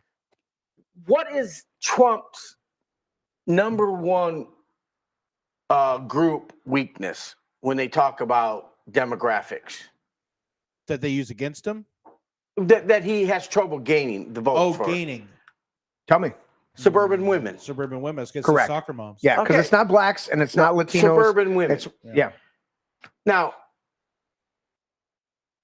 you throw that into a suburban woman's face that, hey, this woman got Blew a her job way to the job. over Yeah. you because she's sleeping with the boss, which you won't do. How many suburban women are going to buy that? She was well. They're not going to like it. Where's the What- messaging? Let's break this down. One, she was never elected to be a DA, or not elected the first time. Right. She was appointed to be a DA. She failed the bar the first time. Now, I've never taken the bar. It's a pretty tough test. But if you fail it, like JFK Jr., Why, didn't he 3 times? I thought it was 3 times Yeah, before I he think finally it's got 3 it. times, And you yeah. know what his most success was doing? George, his magazine, the George magazine. But here's the dynamic, and I want to push back. Not disagreeing with you, but I'm gonna push back. A lot of suburban, very affluent women understand, and I've heard this spoken. This is the only reason I'm pointing this out, is I've heard them spoken is one woman is a prostitute and she lays down for cash on the dresser, and another woman lays down for the diamonds and this prestige and the other thing like that. Is that part of? And I'm pushing back only to say that the one demographic that Trump hasn't really conquered, right? Mhm. Is part of the reluctance is because a lot of affluent women understand that their status is a level of putting themselves Whoredom. out to the man who has the money. Yep. And so they go, Oops, that's me. I'm wondering. This is what I'm wondering. Oops, I'm that's having a me. conscious thought. No, I see where you're going with it. As I'm looking at a number of these higher affluent Yeah, but women that are but here's going, have you know to- what? You have to look at. I'm not going to vote for Trump because he's People were passed over because 100%, somebody would do something that they refused to do, 100%. and you can't take that out of the equation, you know. No, I agree with you 100%. So yeah, but that's a message. I'm just saying that's not- subconsciously, are there a number of women that go, I know where she's if coming I don't do from. what my man who has the $1 million Yeah, in the bank with the see, prenup, But here's the thing. Now, there's no woman out there that's going to let her man play around. Actually, there are some. well, and- consciously, Yeah, Mm. publicly. Privately, that may be a whole different story. Did we not learn so- from the Clinton administration where Clinton was allowed gonna to say. not have sex but got a blowjob, so it was not sex? And then Hillary, who backed him 100% while she vilified Flowers, and who was the other chick, the one that settled the biggest lawsuit? Jennifer Flowers, and then the other one, I don't know why you look at me for names. I don't know names. because you're my researcher as well as my producer. Yeah, yeah. But Hillary backed Bill. I mean, there was a whole group of them that went after these women, Mhm. attacked them, right? Let alone Monica Lewinsky, but there was. Yeah, but you know what though? I think that was a political arrangement.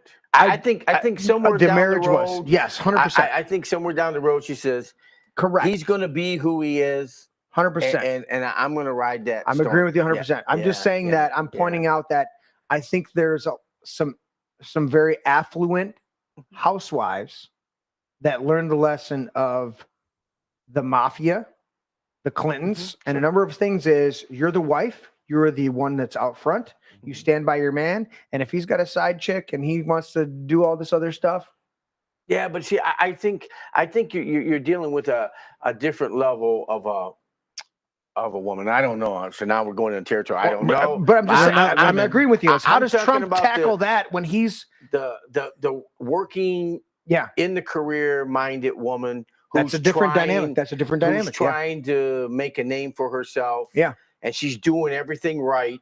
Right. And she's being passed over because No, that's a totally different dynamic. Yeah. So I think that. So I think we probably should get off this one because I'm losing votes here now. No, you're getting votes. I'm losing votes. No, you're getting votes. I love it. I love it. Jeff, explain to us the you said it earlier or at the top of the show. It's and I know you didn't mean to articulate it the way, but you said it's it's kind of ceremonial or trite. Well, I can't remember your exact term at the top of the show, but you indicated that the Board of Governors is ceremonial or kind of things, but it does have influence. So the political Explain it to us. The electoral aspect of it all. Okay, that's what you're referring to. Yeah, Because it was the top of the show, and you said, "Nah, that's kind of this way," and I was like, "All right." So I know you don't mean it because if you weren't, you're running because you clearly want to have an influence. Yeah. So the Board of Governors your job is important, but as far as the electoral process of it all, I'm a place setter. Wayne State, Michigan State, U of M. Is that the term you use at the top of the show, place setter? Yeah. Okay. So I want to flesh that out because I know you don't mean it's trite or it's insignificant, but you mean it's something nobody pays attention to. We don't pay attention to MSU or U of M or Wayne State. Like voting for a judge. What's the fourth one? MSU, U of M, There's three. Wayne State. Is that it? And then State Board of Education. Oh, State Board. Yes. State Board of Education. Okay. So I knew there was four. So nobody goes to vote for them, just like for judges. Nobody goes to the polls to vote for a judge. Matter of fact, you don't even know who the judges are. I had friends texting me on voting day as they're heading to the polls and going, "Who do I vote for rep for this, for rep for that?" And I'm like, I'm like, guys. Yeah. So from that perspective, that's what it is. So let's be clear. Yeah. But now. And this is going to be voted on by the electors, which I just got reelected as a delegate. No. Yeah. At the convention to be on the ballot. Correct. Yes. I just got reelected as a delegate and we going to go convention this Thursday. And I put my name for it to go to Lansing. And that's where we as delegates will be voting on all this dynamic. Right. And you 100% got my vote. But this dynamic of being, I want to. So the process here, let me just pull this back, and I want to share with the people what really happens here. So now, the problem we've had in previous years, we vote for individuals who are alumni of the school. We forget we need to be voting for Republicans who share our values, who have proven themselves as true Republicans, not an alumni who's been successful, like my two opponents. Man, one's a doctor and the other one's a successful businessman. Man, they have achieved the American dream. Yeah. Okay. No questions. Hands down, they have. But when it comes to regards, what have you done for the party? Pushback. Yeah. Saying we're not giving into this BS that's coming down to us. Yeah. So what have you done? Yeah. What's your track record? Because you see, are these Republican platform people? I mean, I know this is nonpartisan for the most part. No, it's partisan. Oh, is it partisan? Oh, no, it's totally 100% partisan. Okay. I know judgeships are supposed to be nonpartisan. They're nonpartisan, but when we elect our two, they'll be on the Republican side of the ballot. Okay. Yeah, so it is partisan. I think that's very important for people to understand these dynamics because a lot of times they get their ballot. Very rarely do I ever hear anybody going, "Oh, I referenced this sample ballot online." We're not on there. Yeah, But I'm saying is most people go in so uneducated. Yes. Because the 9 to 5, the life. What time's the game on? It's like they're living their life. Yeah, life. Yeah. It's like So I want to kind of break this down so that people get this. So you've got two opponents. Businessman, two other people, and a doctor, successful people. Exactly. But they're not pushing back on some of the woke agendas Yeah. You have to in the ask way yourself, that we need to push back. you know, where, as a culture, where are we losing the next generation? In the colleges. 100%. They're indoctrination camps. And where's the pushback? Where are our Republican place setters in those universities pushing back? They're afraid to push back because they're going to be deplatformed or do all this other stuff. No, it's like, no, we're part of we've went from the frat house, not to the boardroom. We want to go to the galas. We want to be in with our alumni brothers and sisters in here. Okay. And that's where they're comfortable. Because here it is also So you're a saying position of influence and networking. so you're saying the Republicans want to fishing junkets. So you're saying the Sure, Republicans want to know people and be grassroots, and the political people want to be. Is that what you're saying? Well, no, I'm just saying we've been electing people who have no connection with our party. Oh, And so now they want to come in and take this position. And here's the thing.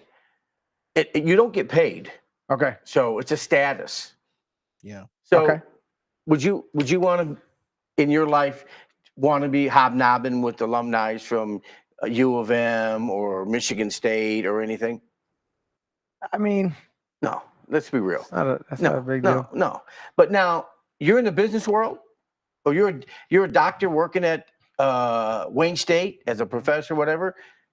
That's a very attractive position. Let's go golfing because I'm going to make 3 deals on the golf course. Yeah, 18 possibly. holes. Yes.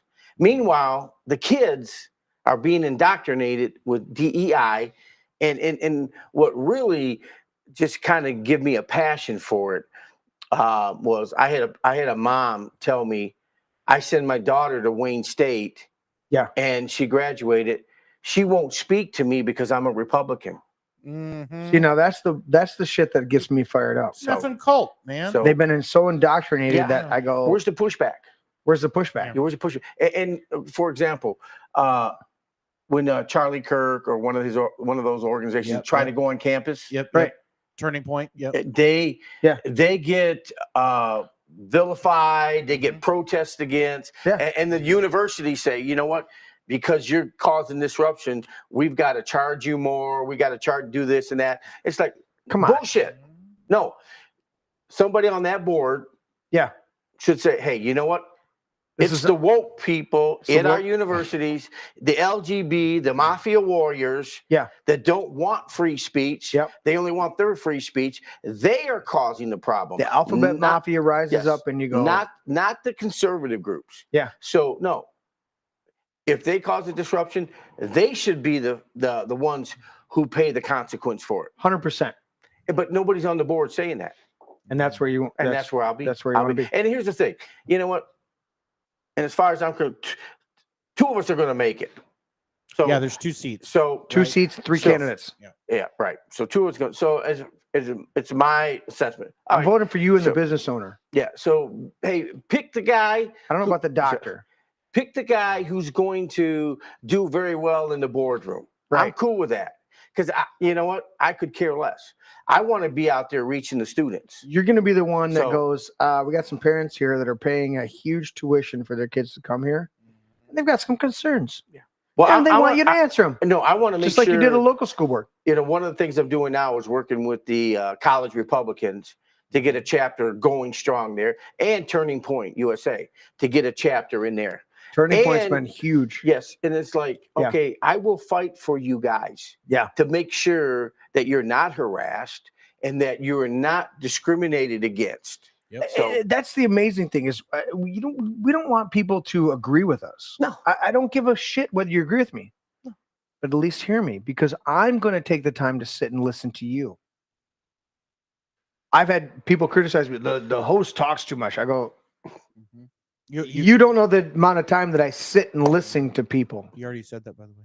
But Yeah. but I'm bringing a point to this is that the amount of time that I sit and listen to people and hear them out, and even teach couples how to do mirroring exercises where one spouse says something and the other spouse says it back to them so that they understand that they're heard exactly what they're expressing.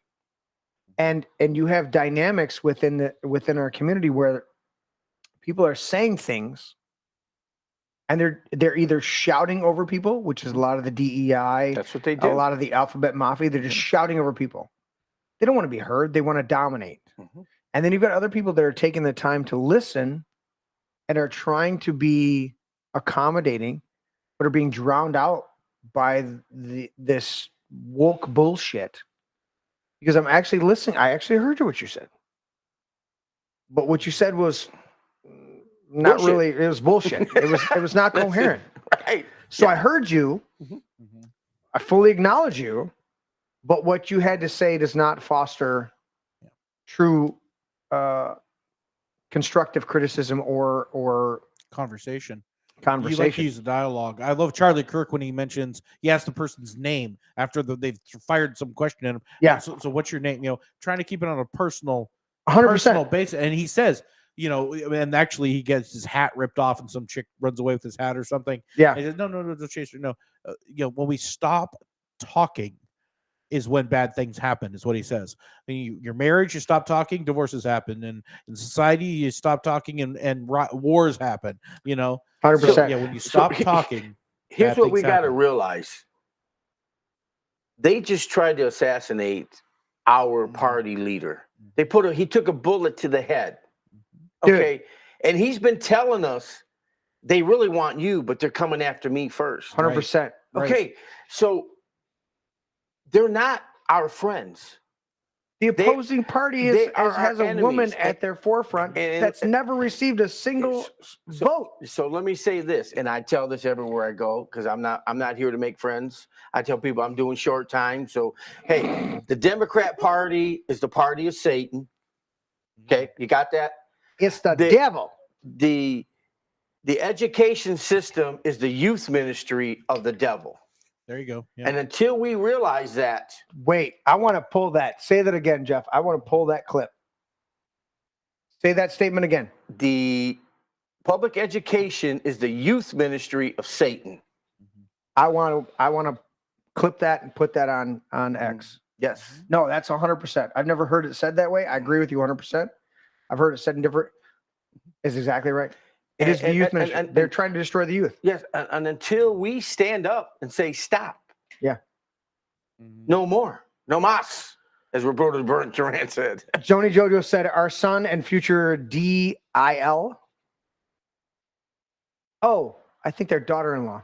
That's right, DIL. You got to spell this shit out for me, Joni. I'm stupid. Both graduated from Wayne State, and thank God they're both super conservative. Break this. I want to transition. Well over 90% of first-year students that lose their faith when going to a collegiate institution. That's exactly Conservative, that is a gone up legitimate. from 70 to 80 to now 80. to It's a 90%. legitimate statistic, and I won't even For dive sure. into the dynamics of suppressing. We have this whole invented idea of adolescence. Oh, right. Adolescence is never real.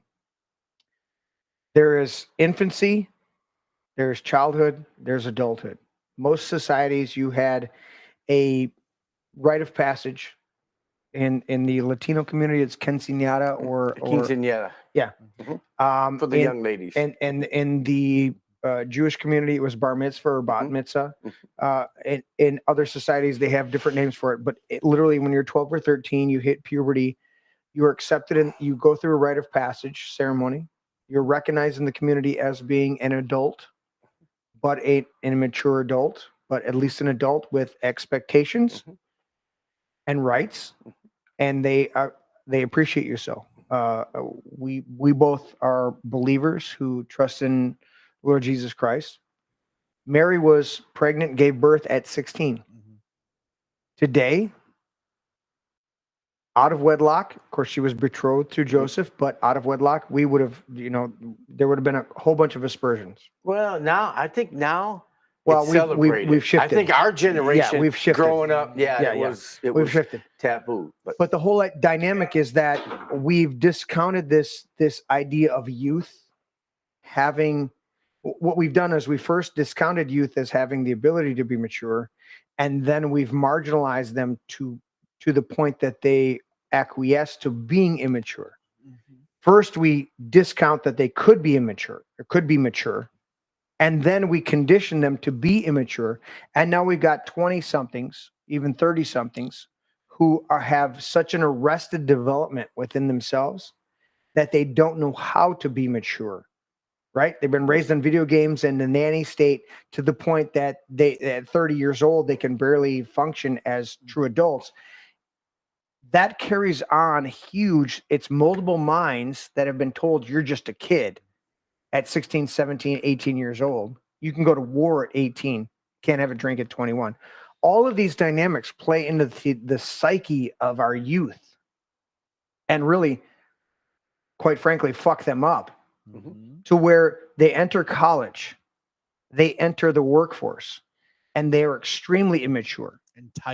They're extremely entitled. They're extremely underdeveloped in their emotional dynamics. Well, perfect example. When you and I were growing up, I remember I played sports.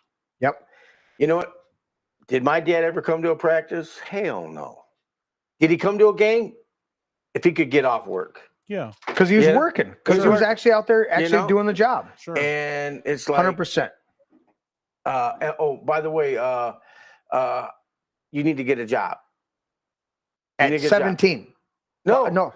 What? Yeah. At 9 years old, I was delivering the papers. Oh, sure. Yeah. Yeah. You know, my brother was 11, and he said, "You guys got to start earning money." 100%. Oh, yeah. And so matter of fact, I had a paper out from when I was 9, and I actually was a station manager in Detroit when I was 18.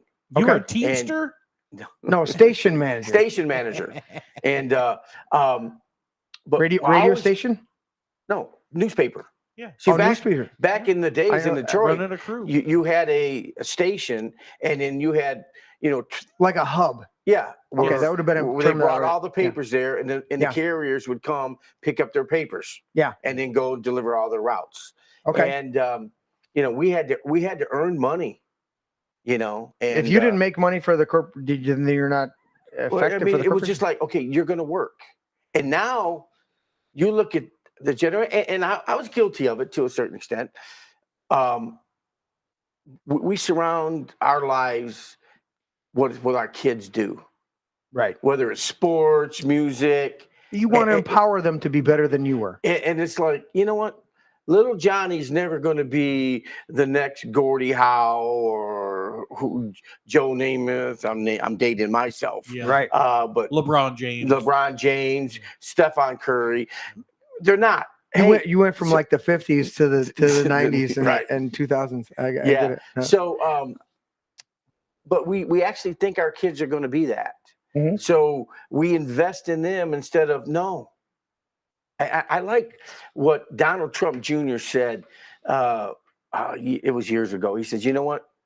When I was a kid, my dad we didn't play baseball or sports. My dad took us to construction sites. He'd leave them there for like 6 hours.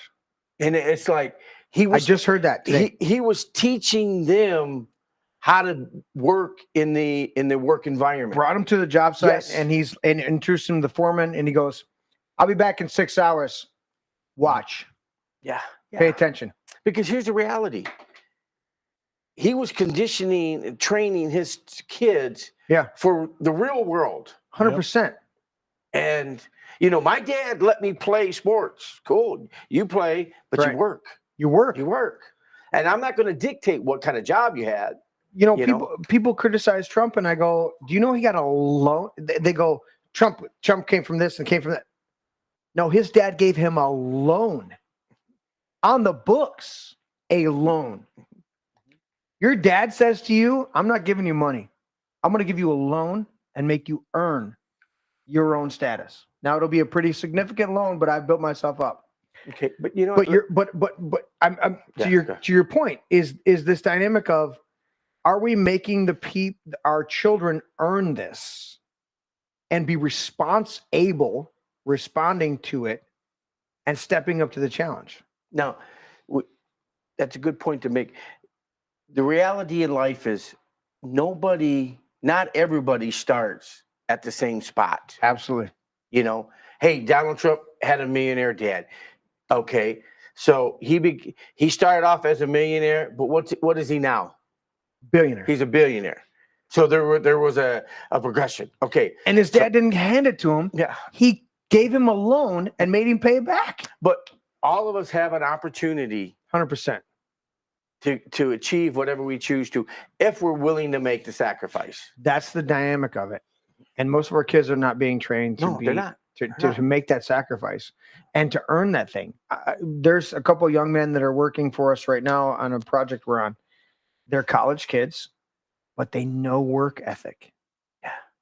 They may not have all of the aptitude for a certain job site, but they have a work ethic. And I'm like, you guys are the next generation because you actually know how to sacrifice and work or push through the pain, push through the dynamics.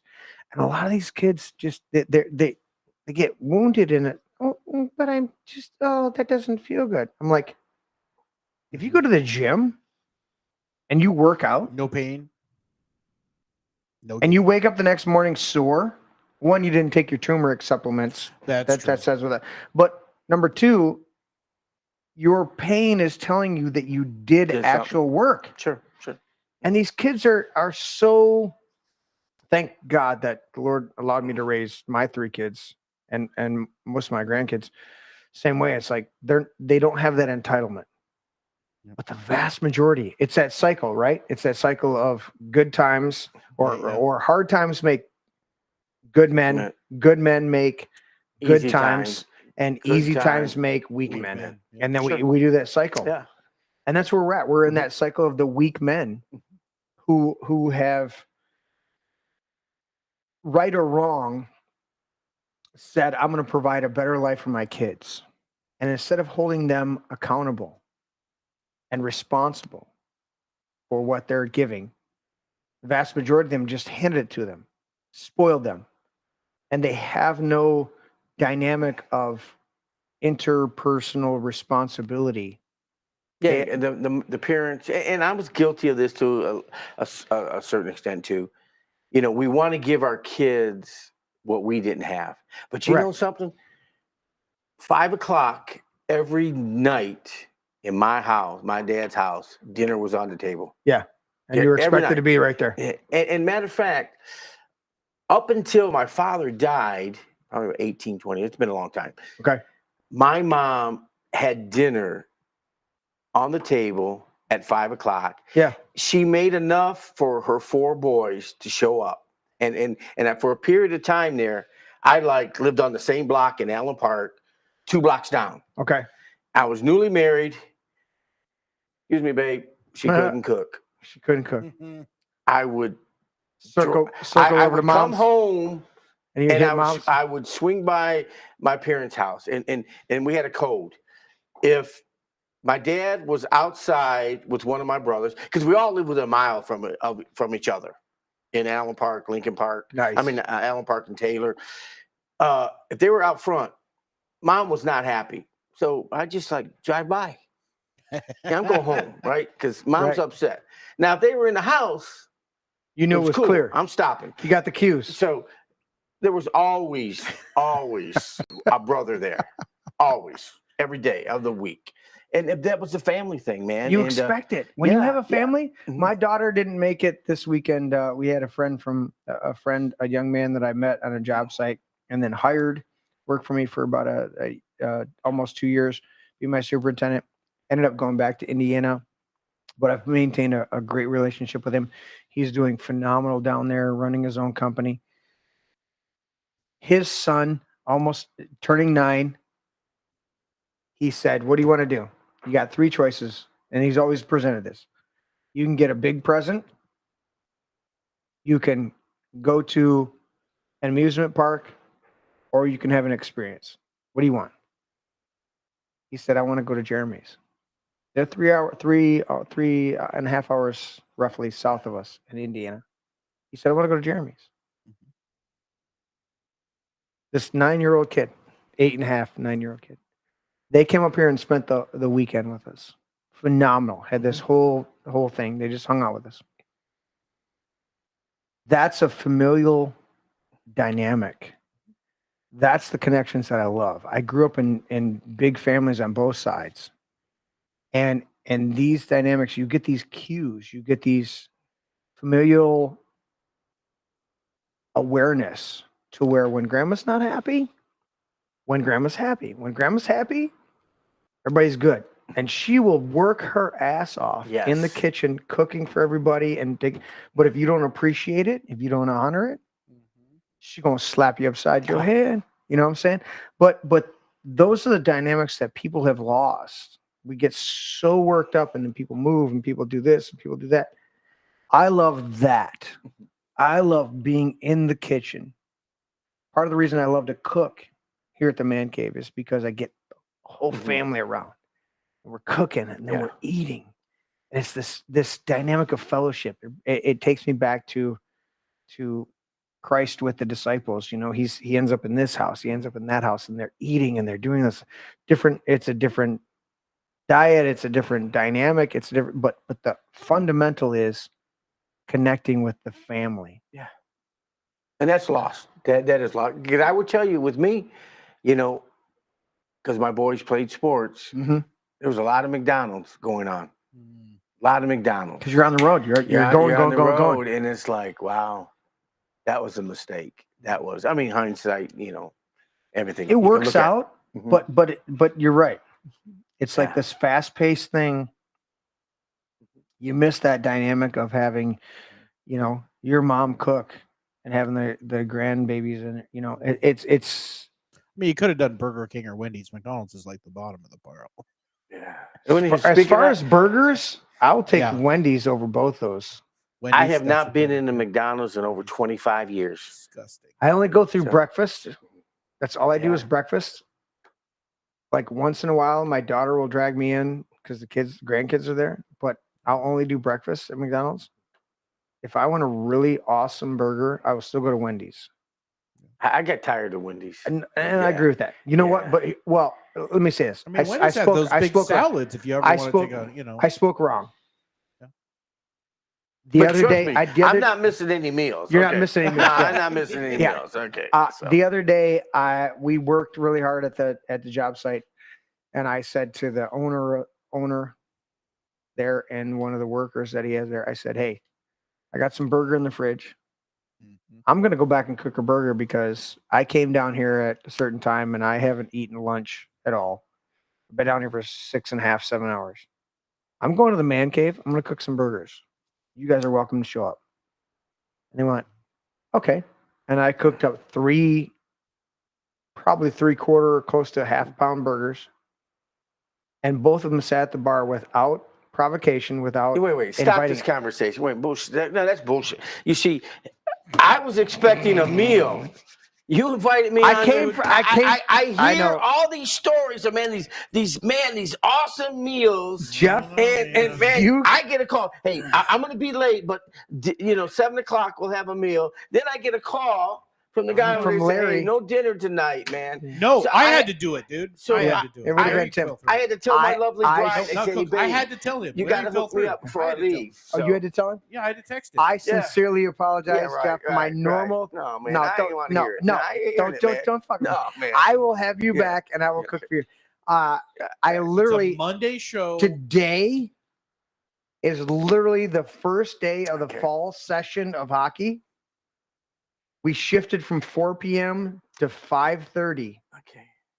You know, I walked in here like Sunday 10 seconds before that. It's your story. Tell it, man. I understand. I just had didn't get my meal. It is what it is, though, right? I'm gonna listen, Jeff. You're gonna come back and I'm gonna cook for you. If I would have known he was gonna complain this much, I would have canceled and made sure he got fed when he really came. Yeah. So Jeff, let's finish up tonight. I love it. Everybody's out there love it. Running for Wayne State Board of Governors. Number one thing you said. Let me switch the subject. Tom. Yeah. I also have the Hispanic organization, Latino. Right. I was going to ask. Really? It's called Propósito, and in Spanish it means purpose.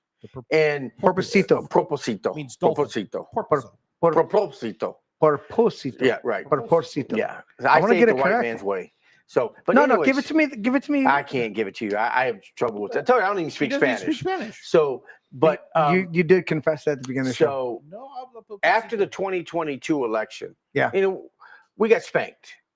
And I'm a Mm-hmm. consultant, and you got to know numbers. If you're going to win, you got to know numbers, because you got to figure out what lanes you can have to win. Yep. Yeah. And so I was, man, I was happy because my candidates won, but we lost. Okay, so I was crunching numbers. We lost the red wave, but you won overall. Yeah, I Yeah. won. So my Yeah. people won. Yeah. And Do you want to disclose who?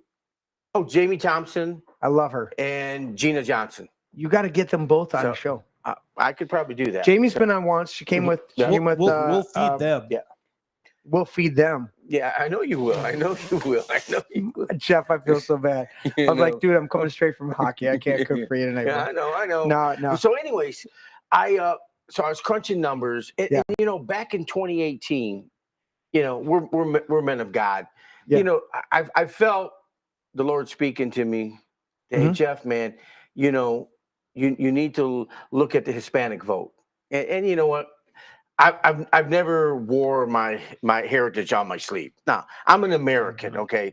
100%. I happen to be I am a darker than Mexican. you, so I mean, right. It's like And so it's like, okay, I'm of Mexican descent, but you know what? I don't even speak the language, and I don't walk around with a sombrero or anything like that. So I want to see him in a sombrero. So I started looking at the numbers of the Hispanic vote, and that's why I send you these numbers here. Yeah. Let's pull those up. So Let's finish up with this. So overall in Michigan in 2022, if we would have had 50% of the Hispanic vote, Mhm. we would have won everything. Okay. Everything across the board. Is that what I'm looking at with this So- chart? so Am I on the these- right chart? So You're gonna make that next one. that's the chart of the counties. Let me go this one right here. So so this one here, this is what blew my mind. This one? This one here. Okay. If we would have had the Hispanic vote, Mm-hmm. we could have won 13 House seats. Wow. 13 House seats. Where would we be today With 13 house with seats? 13 House Now, seats? We with a wouldn't have Democratic DEI. president. We wouldn't have the whole woke agenda filtering through this. We wouldn't have all the persecution of the Second Amendment, First Amendment, all this other bullshit that's coming through the state house. We would have Mhm. darn near a super majority. Yep. Hell yeah. Darn near. We could stop anything. Because we were like 50-50 in the Right. Senate, right? Right. Oh, no, in the House, not the Senate, the House. The House, we were 50-50. Well, Well, Senate, we we're were 50-50. We're Well, like, 49, we're down 2 in each House. I mean, in Senate and Down in the 2. House. Down so 2. 13 52. seats. We instead of We would have been 54, would have been close to super majority. yeah, super 100%. majority. 100%. You know how much we have invested in the Hispanic community for the vote? Zero. Yeah. Zero. Right. And to give you an example too on how much crazy money we spent in the 103rd district up near Traverse City. Okay. That was our seat. We lost it in 22. We lost it by 700. I think it's on here. 103. We lost it by What 765 what district is that? votes. The second one. Second one. So the 103rd district.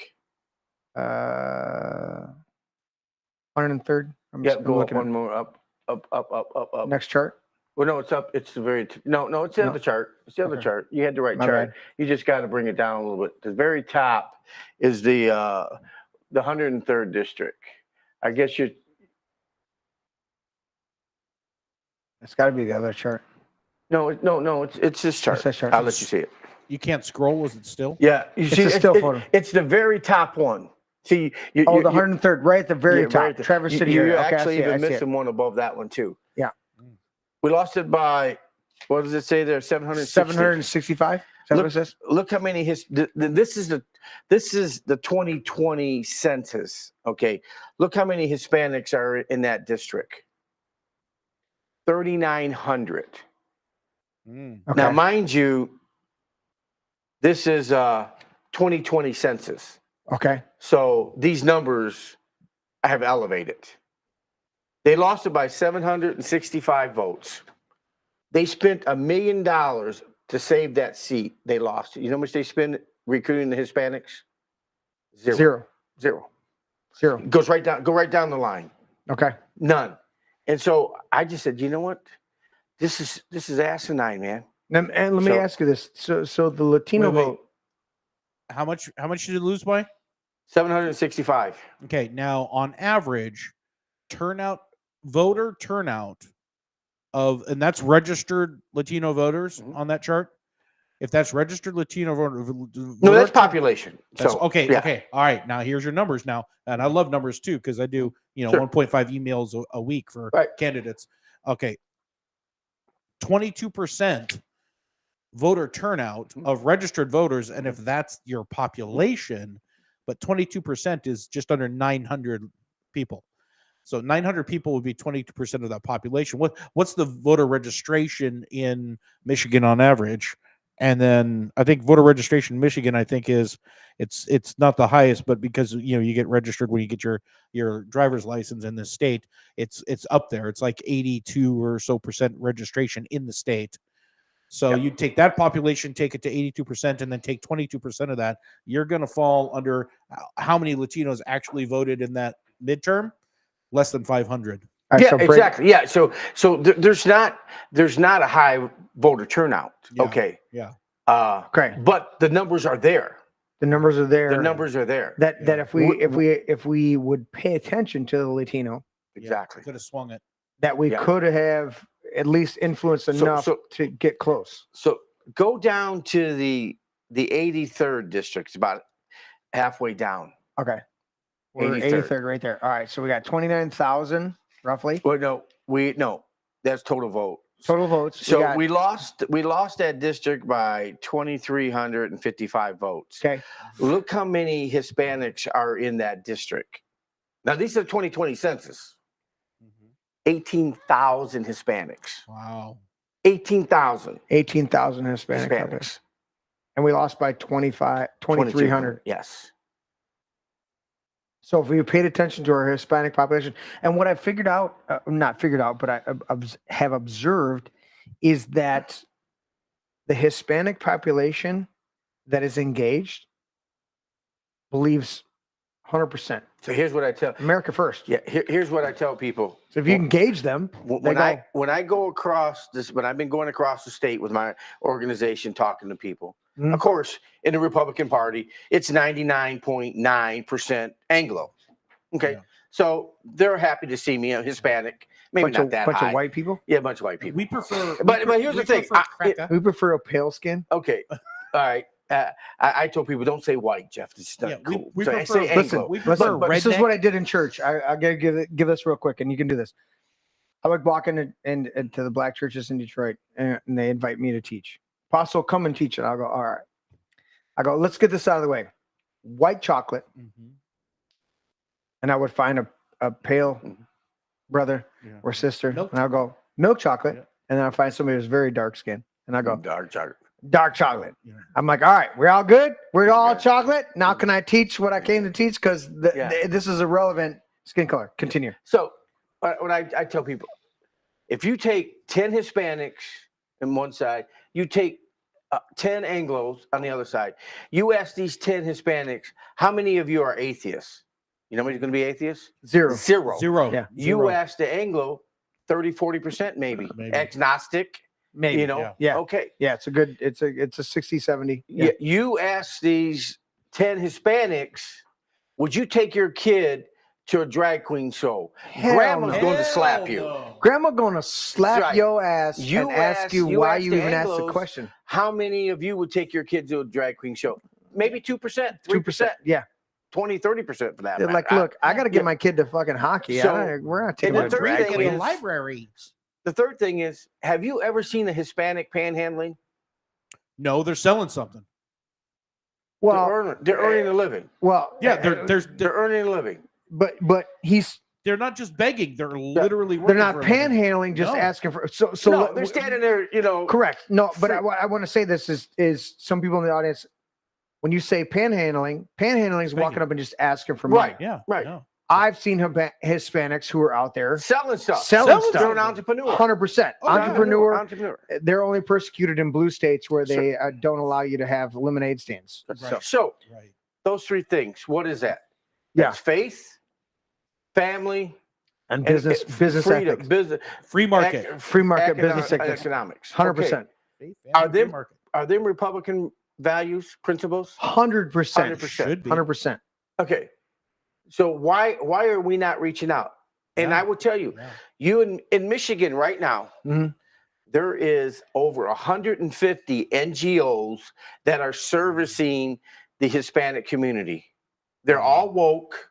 They're all leftists. Yep. They're all trying to bring in illegals. They're all trying to bring in the yeah, bullshit. They're doing all and that. they're getting money from the big everywhere. corporations, the And- BlackRock, Vanguard. everywhere. Yeah. And their message is keep them under control. Keep them, as the blacks would say, on the government plantation. 100%. And what are we doing? We're We're fucking. doing nothing. We're not doing nothing. addressing So- that. We're not addressing that dynamic of saying what is our message? Does our message transcend the ideology that they're putting out and actually touch the people? Like you said, you just listed out three major things. Beautifully spoken. Three major things. We're doing this. We're doing this. We're doing this. They identify with this. What's our message? Is our message conveying that? Are we conveying a message to the Latino community, No, to the we black have, community? We have no message. No, there's no message. There's no message. There's no message at all. Zero. If we had a great So- message, they could identify with it and go, look, I guess I am conservative. The amount of people that go, oh shit, I guess I am conservative, are out there, but our messaging fails. So I took this, Yes, sir. more details. I talked to, you might say, some power brokers. Mm. And said, this is here, man. This is like, when I seen this, like a year and a half ago, I said, look at this, man. It's here. It's black and white. Right. Can I get your support to move this forward? We'll get back with you. We'll get back with you, Jeff. We're We'll not get back with you. really. We like this. We like it. And I but can until tell we you need some to things off the camera. Yeah, what, yeah. what was said, which Listen, So- I love everybody out there, but you got to realize that Jeff and I are going to talk about multiple things off camera. Yes. It will not be disingenuous in any way, but No. we've got some things that we need to Yes. talk about. yeah. Uh, And he just said faith, family, and freedom, which, by the way, is that app I'm promoting. Yes. 8 N8IWS. I can't even. I don't even. Your handle is not even Can't pronounceable. even pronounce his handle. Says I have one of them in my Their basement. Says handle. so lazy they won't even panhandle. What? I have one of them in my basement that is so lazy he won't even panhandle. I don't even know what that means. Can you clarify? Because They have a it's a joke. Hispanic Yeah, it's trapped a in their joke. basement. I love this, Jeff. Is number one. That's ridiculous. You're not trying to exploit your ethnicity. No. But at the same time, you're recognizing it. I love to sit with people of multiple cultural backgrounds, ethnic backgrounds. Go, what have you learned? You know what I learned from my Polish background, Czechoslovakian background? Nothing. No. My grandma said the Davenport, and a couple of different phrases in some Polish dialect, and I'm like, I don't even know what that means. It didn't carry through. In fact, I've learned to eat pierogies much later in life, and they're like, "Oh yeah, you're Polish. You might as well eat pierogies." I'm like, I have no fucking clue what you're talking about. I don't even know what you're saying. I just love cultures. I love sitting with people of different cultures, different backgrounds. It doesn't mean it has to be ethnic. No. It could just be upbringing, Mhm. right? Mhm. Certain people love, you could be around people that have grown up on a farm. You could be around people that have grown up in urban dynamics. You could be with people that grew up in cities, and you don't know what's your flavor, what's your bent, what's your leaning. I want to hear about that. So when you sit with somebody like you that loves to just talk about, hey, this is my upbringing. I never wanted to exploit this. But if I do take a look at my upbringing, I find some things that could be brought to the surface and at least addressed. Not exploited. That's a negative term sometimes. Mhm. But even I was talking with somebody the other day about, we have this dynamic of being manipulated, right? Well, I sit in machines on a regular basis. If I'm running a SkyTrack or a Genie or something like that at a job site, I am manipulating it. But that machine is working with me in my manipulation. And it's For a responding purpose, too. It's for a purpose. For a positive purpose. For a positive purpose, and it's responding to my input on the controls. So manipulating something doesn't always have a negative connotation. Right. At the same time, you want to be fully aware. If it's a machine, it's a physical object in front of me. I don't have to explain to you what the fuck I'm doing. I'm going to manipulate you because you're there literally to be available for me to work you, to manipulate Persuasion's the same way. Whereas people, I found that a lot of times they want to be told they're being manipulated, not in a negative or controlling way, but at least told I'm working to help you understand what I'm saying. That is a form of manipulation, but it's not nefarious. It's not in any way negative. I'm trying to get you to a place where you then wake up next morning and go, oh, wow, that is right. Isn't that what personal trainers and coaches do? 100%. Yep. You're exactly right. Thank you, Tim. And that's why our name means purpose. We want to find out what your purpose is and help you get there and understand, because America is what it is, it's going to allow you to obtain that. Yep. That's what I was coming back to, Jeff. Yep. I had a friend of mine that I knew in Bay City. He actually, on his own volition, made me a whole bunch of, sitting down, share with him. I was there for a couple of Bible studies, and he hands me this whole bag of buttons that he made one day. He's got his own button maker. Right, sure. And the buttons were Got Purpose. Oh, yeah. Yeah, I remember. Because the Got Milk, right? Remember the whole Got Milk campaign? I remember, yep. And he literally made me a whole bunch of buttons of Got Purpose. And I did that for 10 years. What's your purpose? Do you got purpose? And that's what you're talking about. Say it again so I don't fuck up the Spanish. Propósito. Propósito. Propósito. Yeah. And that's the thing is, what is your purpose? I look at people all the day long and they go, oh, well, you cuss and you drink and you do this. And I go, you know what? I'm working to be my better self every day, to be compassionate, to be loving, to do all these things. People don't understand, depending on your environment where you grew up with, I mean, you have all these influences. New Yorkers. Oh, yeah. That's part of their alphabet. You walk into, I had a buddy that he's an engineer. He was an engineer with GM. And he goes, they sent me to New York to work with everybody. And he goes, the first day I was taken aback. And the next day I walked in and they have to go through the gate to get to, because they're doing development stuff with GM, right? They're developing cars. So some of this stuff is secret before they release it to the public, right? They're working on how to make the cars better, right? Whether it's a fucking window control or whatever it is. Doesn't matter. It's secretive stuff. So you got to go through a checkpoint.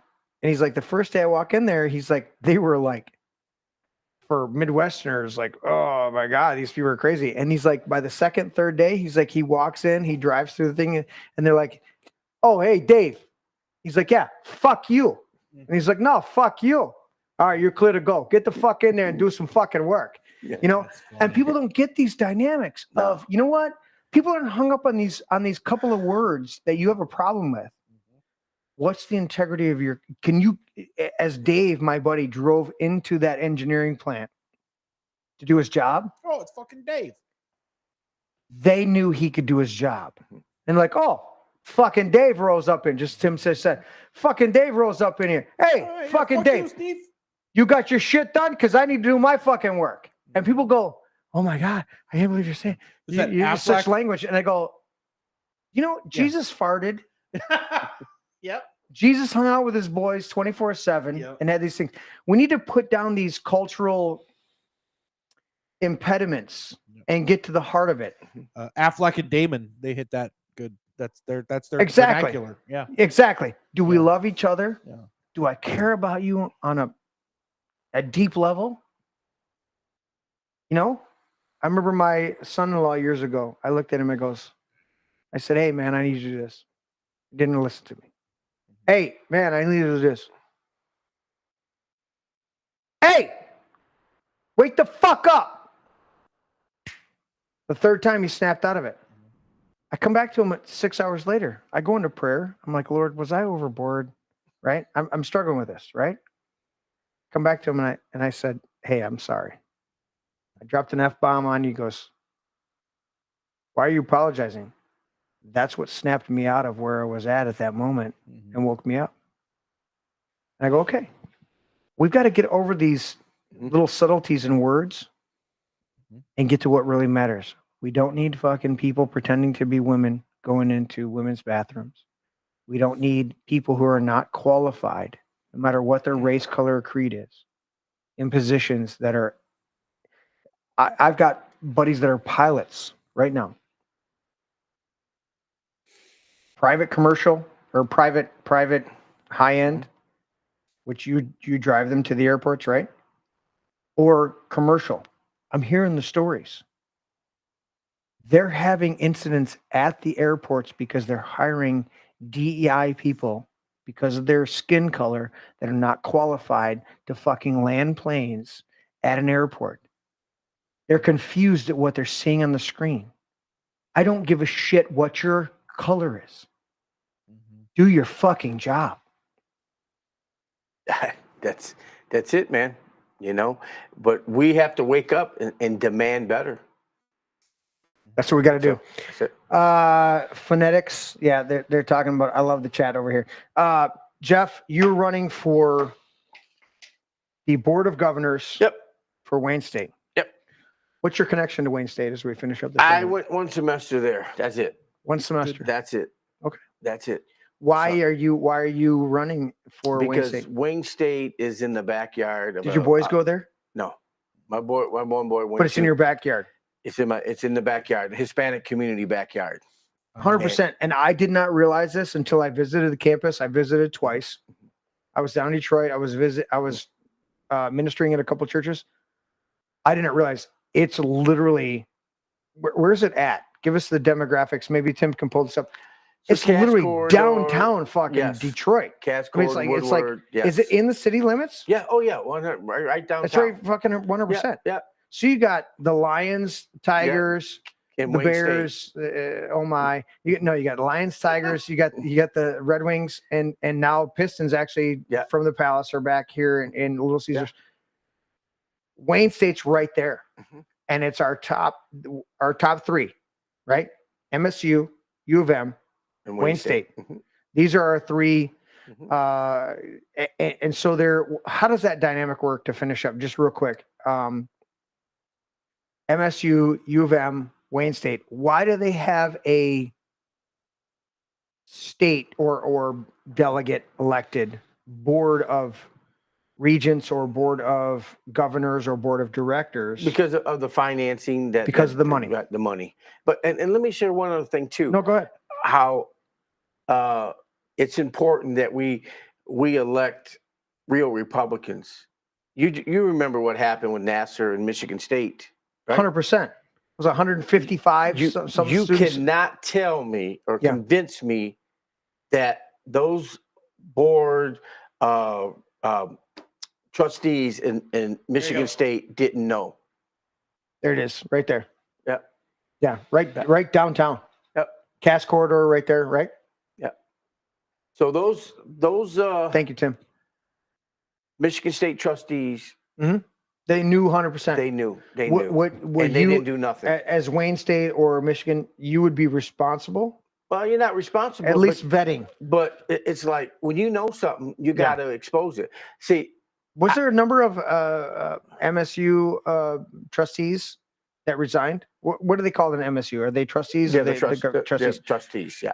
Didn't they? There wasn't there a couple of them that resigned I'm over really the not Nasser? sure. I'm not sure. We'll have to investigate that. but, I'm just speculating. But the dynamic there's a responsibility to the public. But no, to the kids. You know what? Okay. I ain't worried about the public. I ain't worried about the kids that are there. Yeah. We need to go to bat for them 100%. to make sure when you send your kid there 4 years later, They're not getting indoctrinated. They're getting they're not educated. getting that. Yeah. How hard is that? You got a lot of professors. Yeah. That are that's the problem. I heard somebody tell me once, because of our culture. Now I don't know how true it is, but it makes a lot of sense. We have a lot of divorce in our culture now. Mhm. So you have a lot of young ladies that go off to college because it's mostly suburban women who are on the left, the woke. Yeah. They go to college and they come from a broken home, absent father. They go to these universities.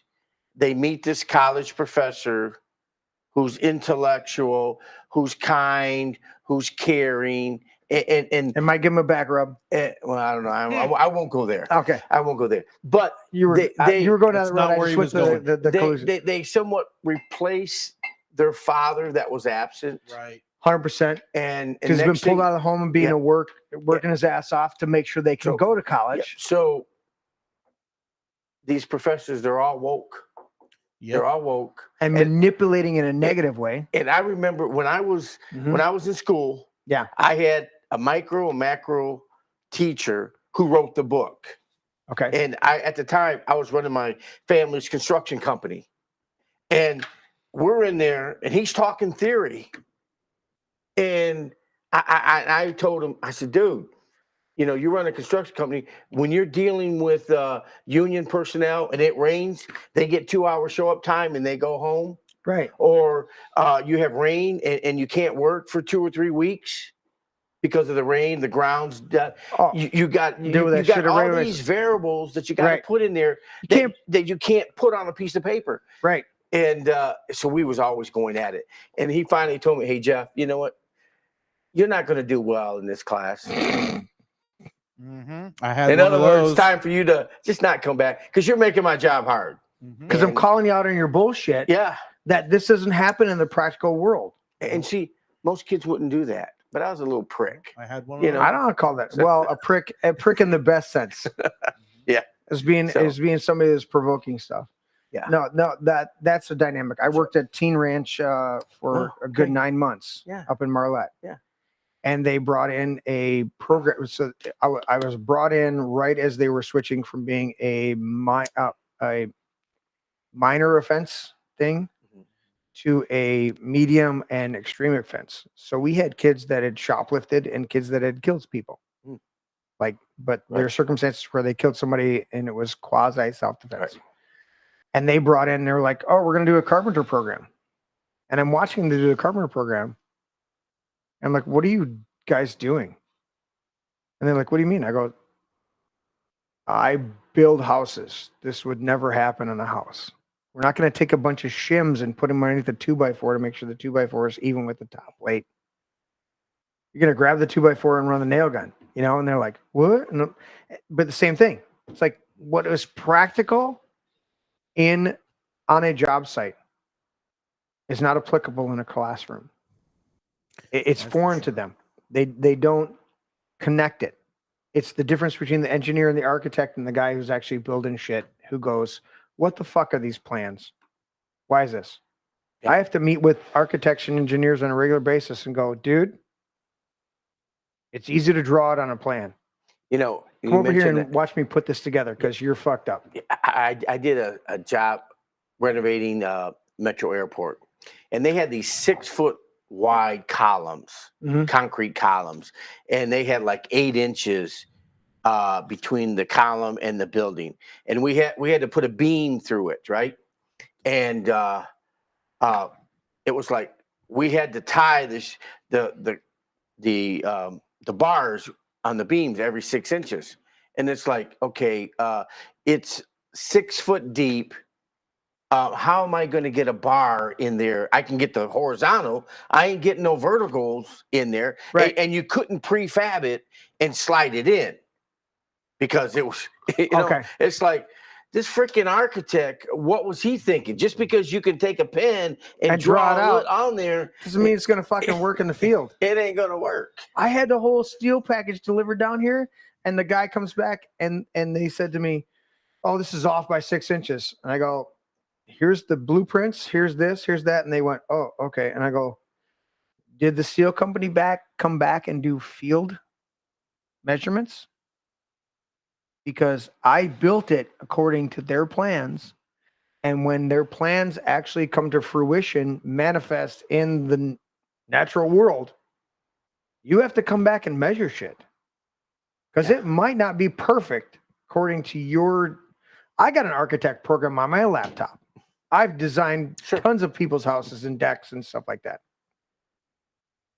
When you get in the field, you got to make some adjustments. This is life, right?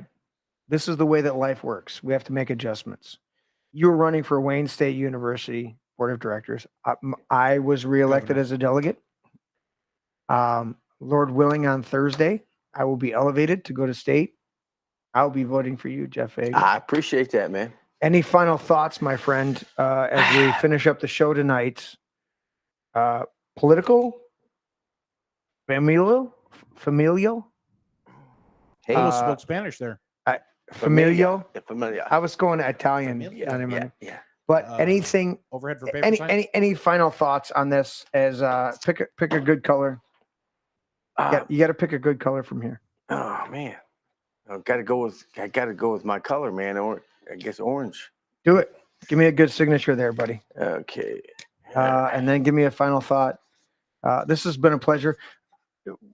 You've been to so many events. We haven't had a chance to talk individually, and this was public, so I'm sure we're going to have conversations off air. Yes. But I've always appreciated your spirit, and I want to hear your final thoughts tonight. You got my vote 100%. I like what Trump said after he got shot when he got up. Fight. That's what we have to do. We realize we're in a fight. Mm-hmm. If we don't step up and get engaged, we're going to lose it. Mm-hmm. So, and none of us are too old to get in the game. 100%. So that's all I can tell people. And don't quit. Don't quit. Can't quit. Don't quit. But man, and expect a meal in the Oh, future. you know what? I feel you called me out, and I feel so bad. I feel so bad about this. Hey guys, I want to tell you this. If you were a delegate and this is statewide, right? Statewide, yeah. Statewide. You're a delegate. You're tuning into this. I know Trump is trying to figure out with Elon Musk is huge on the X platform. This interview tonight. But if you're tuning in later in our, what do we call it, Tim? Mod? Video on demand, VOD. VOD. The rebroadcast. It's the available. After we video, end the yes. live show, there'll be a rebroadcast. Oh, I got one other thing. What? Go to Jeff Vega. Oh, I pulled it up. I pulled up all of this shit, dude. There we go. I pulled up I'm your guy. everything. I pulled up everything right there. JeffVega.com. I'm your guy. So Play the clip, Tim. Play the clip. I would like a donation of $24 for Jeff- 24. $24. For 24. That's Because it takes money to It advertise for does. Kim. Vincent Vega, my man from Amsterdam. I don't got any more. You pulled it up earlier. All right. Anyways, there's Jeffrey. I've never called you Jeffrey. my mom's the only one that does. Dude. Yeah. Jeffrey. Well, I think of two things. One is Soiled and Tainted, which is Bill Cosby. Okay. When he told the story about, he's like, he was on an airplane. Jeffrey, and the kids run around spazzing out. And the other one is The Big Lebowski. Don't know Jeffrey. that. You know what, Jeffrey Lebowski. No. All right, both of them are He's going got a over lot of tempo. movie quotes. I got movie quotes all over the place. You got to get up to speed on that. I love the glasses. What are Yeah. those? Are those some? Well, everybody calls me Guy Ferretti. So, Dude, The chef. what that's they why- say? What they that's why say? I'm In your cha- guy, Chef man. Guy for what they say in chat? They said earlier in chat. They said looks like I gotta pull up triple D lookalike. Triple D lookalike. Oh, that was Robinson. Mark Robinson. All right. Anyways, this has been an absolute Okay, pleasure, yeah. Jeff. We have not been able to hang out like Yeah. this, but I've watched you, followed you, and you know what? This is about being connected with people, hearing their hearts, and I'm about in the show. Listen, politics aside, everything aside, I love to sit and have a dialogue, conversation with people. Yeah. And this was a great conversation tonight. Call out to all of our delegates. We're getting together for county convention on Thursday. It's across the board, right? Is it statewide? Statewide. All the county counties, conventions. Thursday Listen, night. can I say it crass? Can I be Do over whatever the you top? want, man. Listen, if you don't acknowledge and tell everybody else that if they're elevated to go to state convention and vote for Jeff Vega, you're a fucking idiot. If you get it elevated on Thursday, Jeff Vega's name needs to be in your mouth when you go to state convention. Is that good? That's it. All right. That's it, man. Because he's going to come against DEI and he's going to come against the woke agenda and he's going to do what he can to make sure our kids are educated, not indoctrinated. And I appreciate that so much. Everybody like, share, and subscribe. We're going to be on here. We're going to be exposing tomorrow night on the regular broadcast on the rant. We're going to be ranting about being fake. Are you cooking dinner tomorrow night? I am. You going to come? No, I gotta speak in Livonia. I will be 7 o'clock. cooking tomorrow night. See, I mean, so you're a racist, man. That because I'm a Mexican. Well, you know, that's Listen, it, man. no, come on. I'm thinking Sean Trejo. I cook for Trejo. I cook for Jen Smith. Right. This is my brain. Dad, that's an egg. Yeah, that's an egg. Honey, Dude, that's an egg. seriously. That's an egg. It's a metaphor. It's still an egg. That's an egg. I would challenge you. That's an egg. I know my brain is not actually an egg, okay? It's a metaphor. Metaphor or not, that's not your brain. It's just an egg. Una cerveza para mí. My egg is my brain. Can I at least have some bacon, maybe some sausage with that egg, though? Oh, I want some bacon. I want crepes. Have some bacon and pancakes with that egg. I'll take it with cheese. Extra large brown cage-free eggs.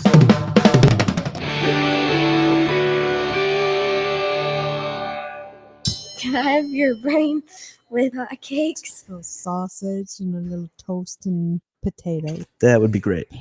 Does it have antibiotics? I don't know, man. I'm not good at this shit. Well, they got to be able to resist some diseases. You resist the disease. Has it got any hormones? Maybe. It's cage free. Vegetarian? Maybe. Are they vegan? No, I eat steak. Never apologize and never explain. Never apologize. Never apologize and never explain.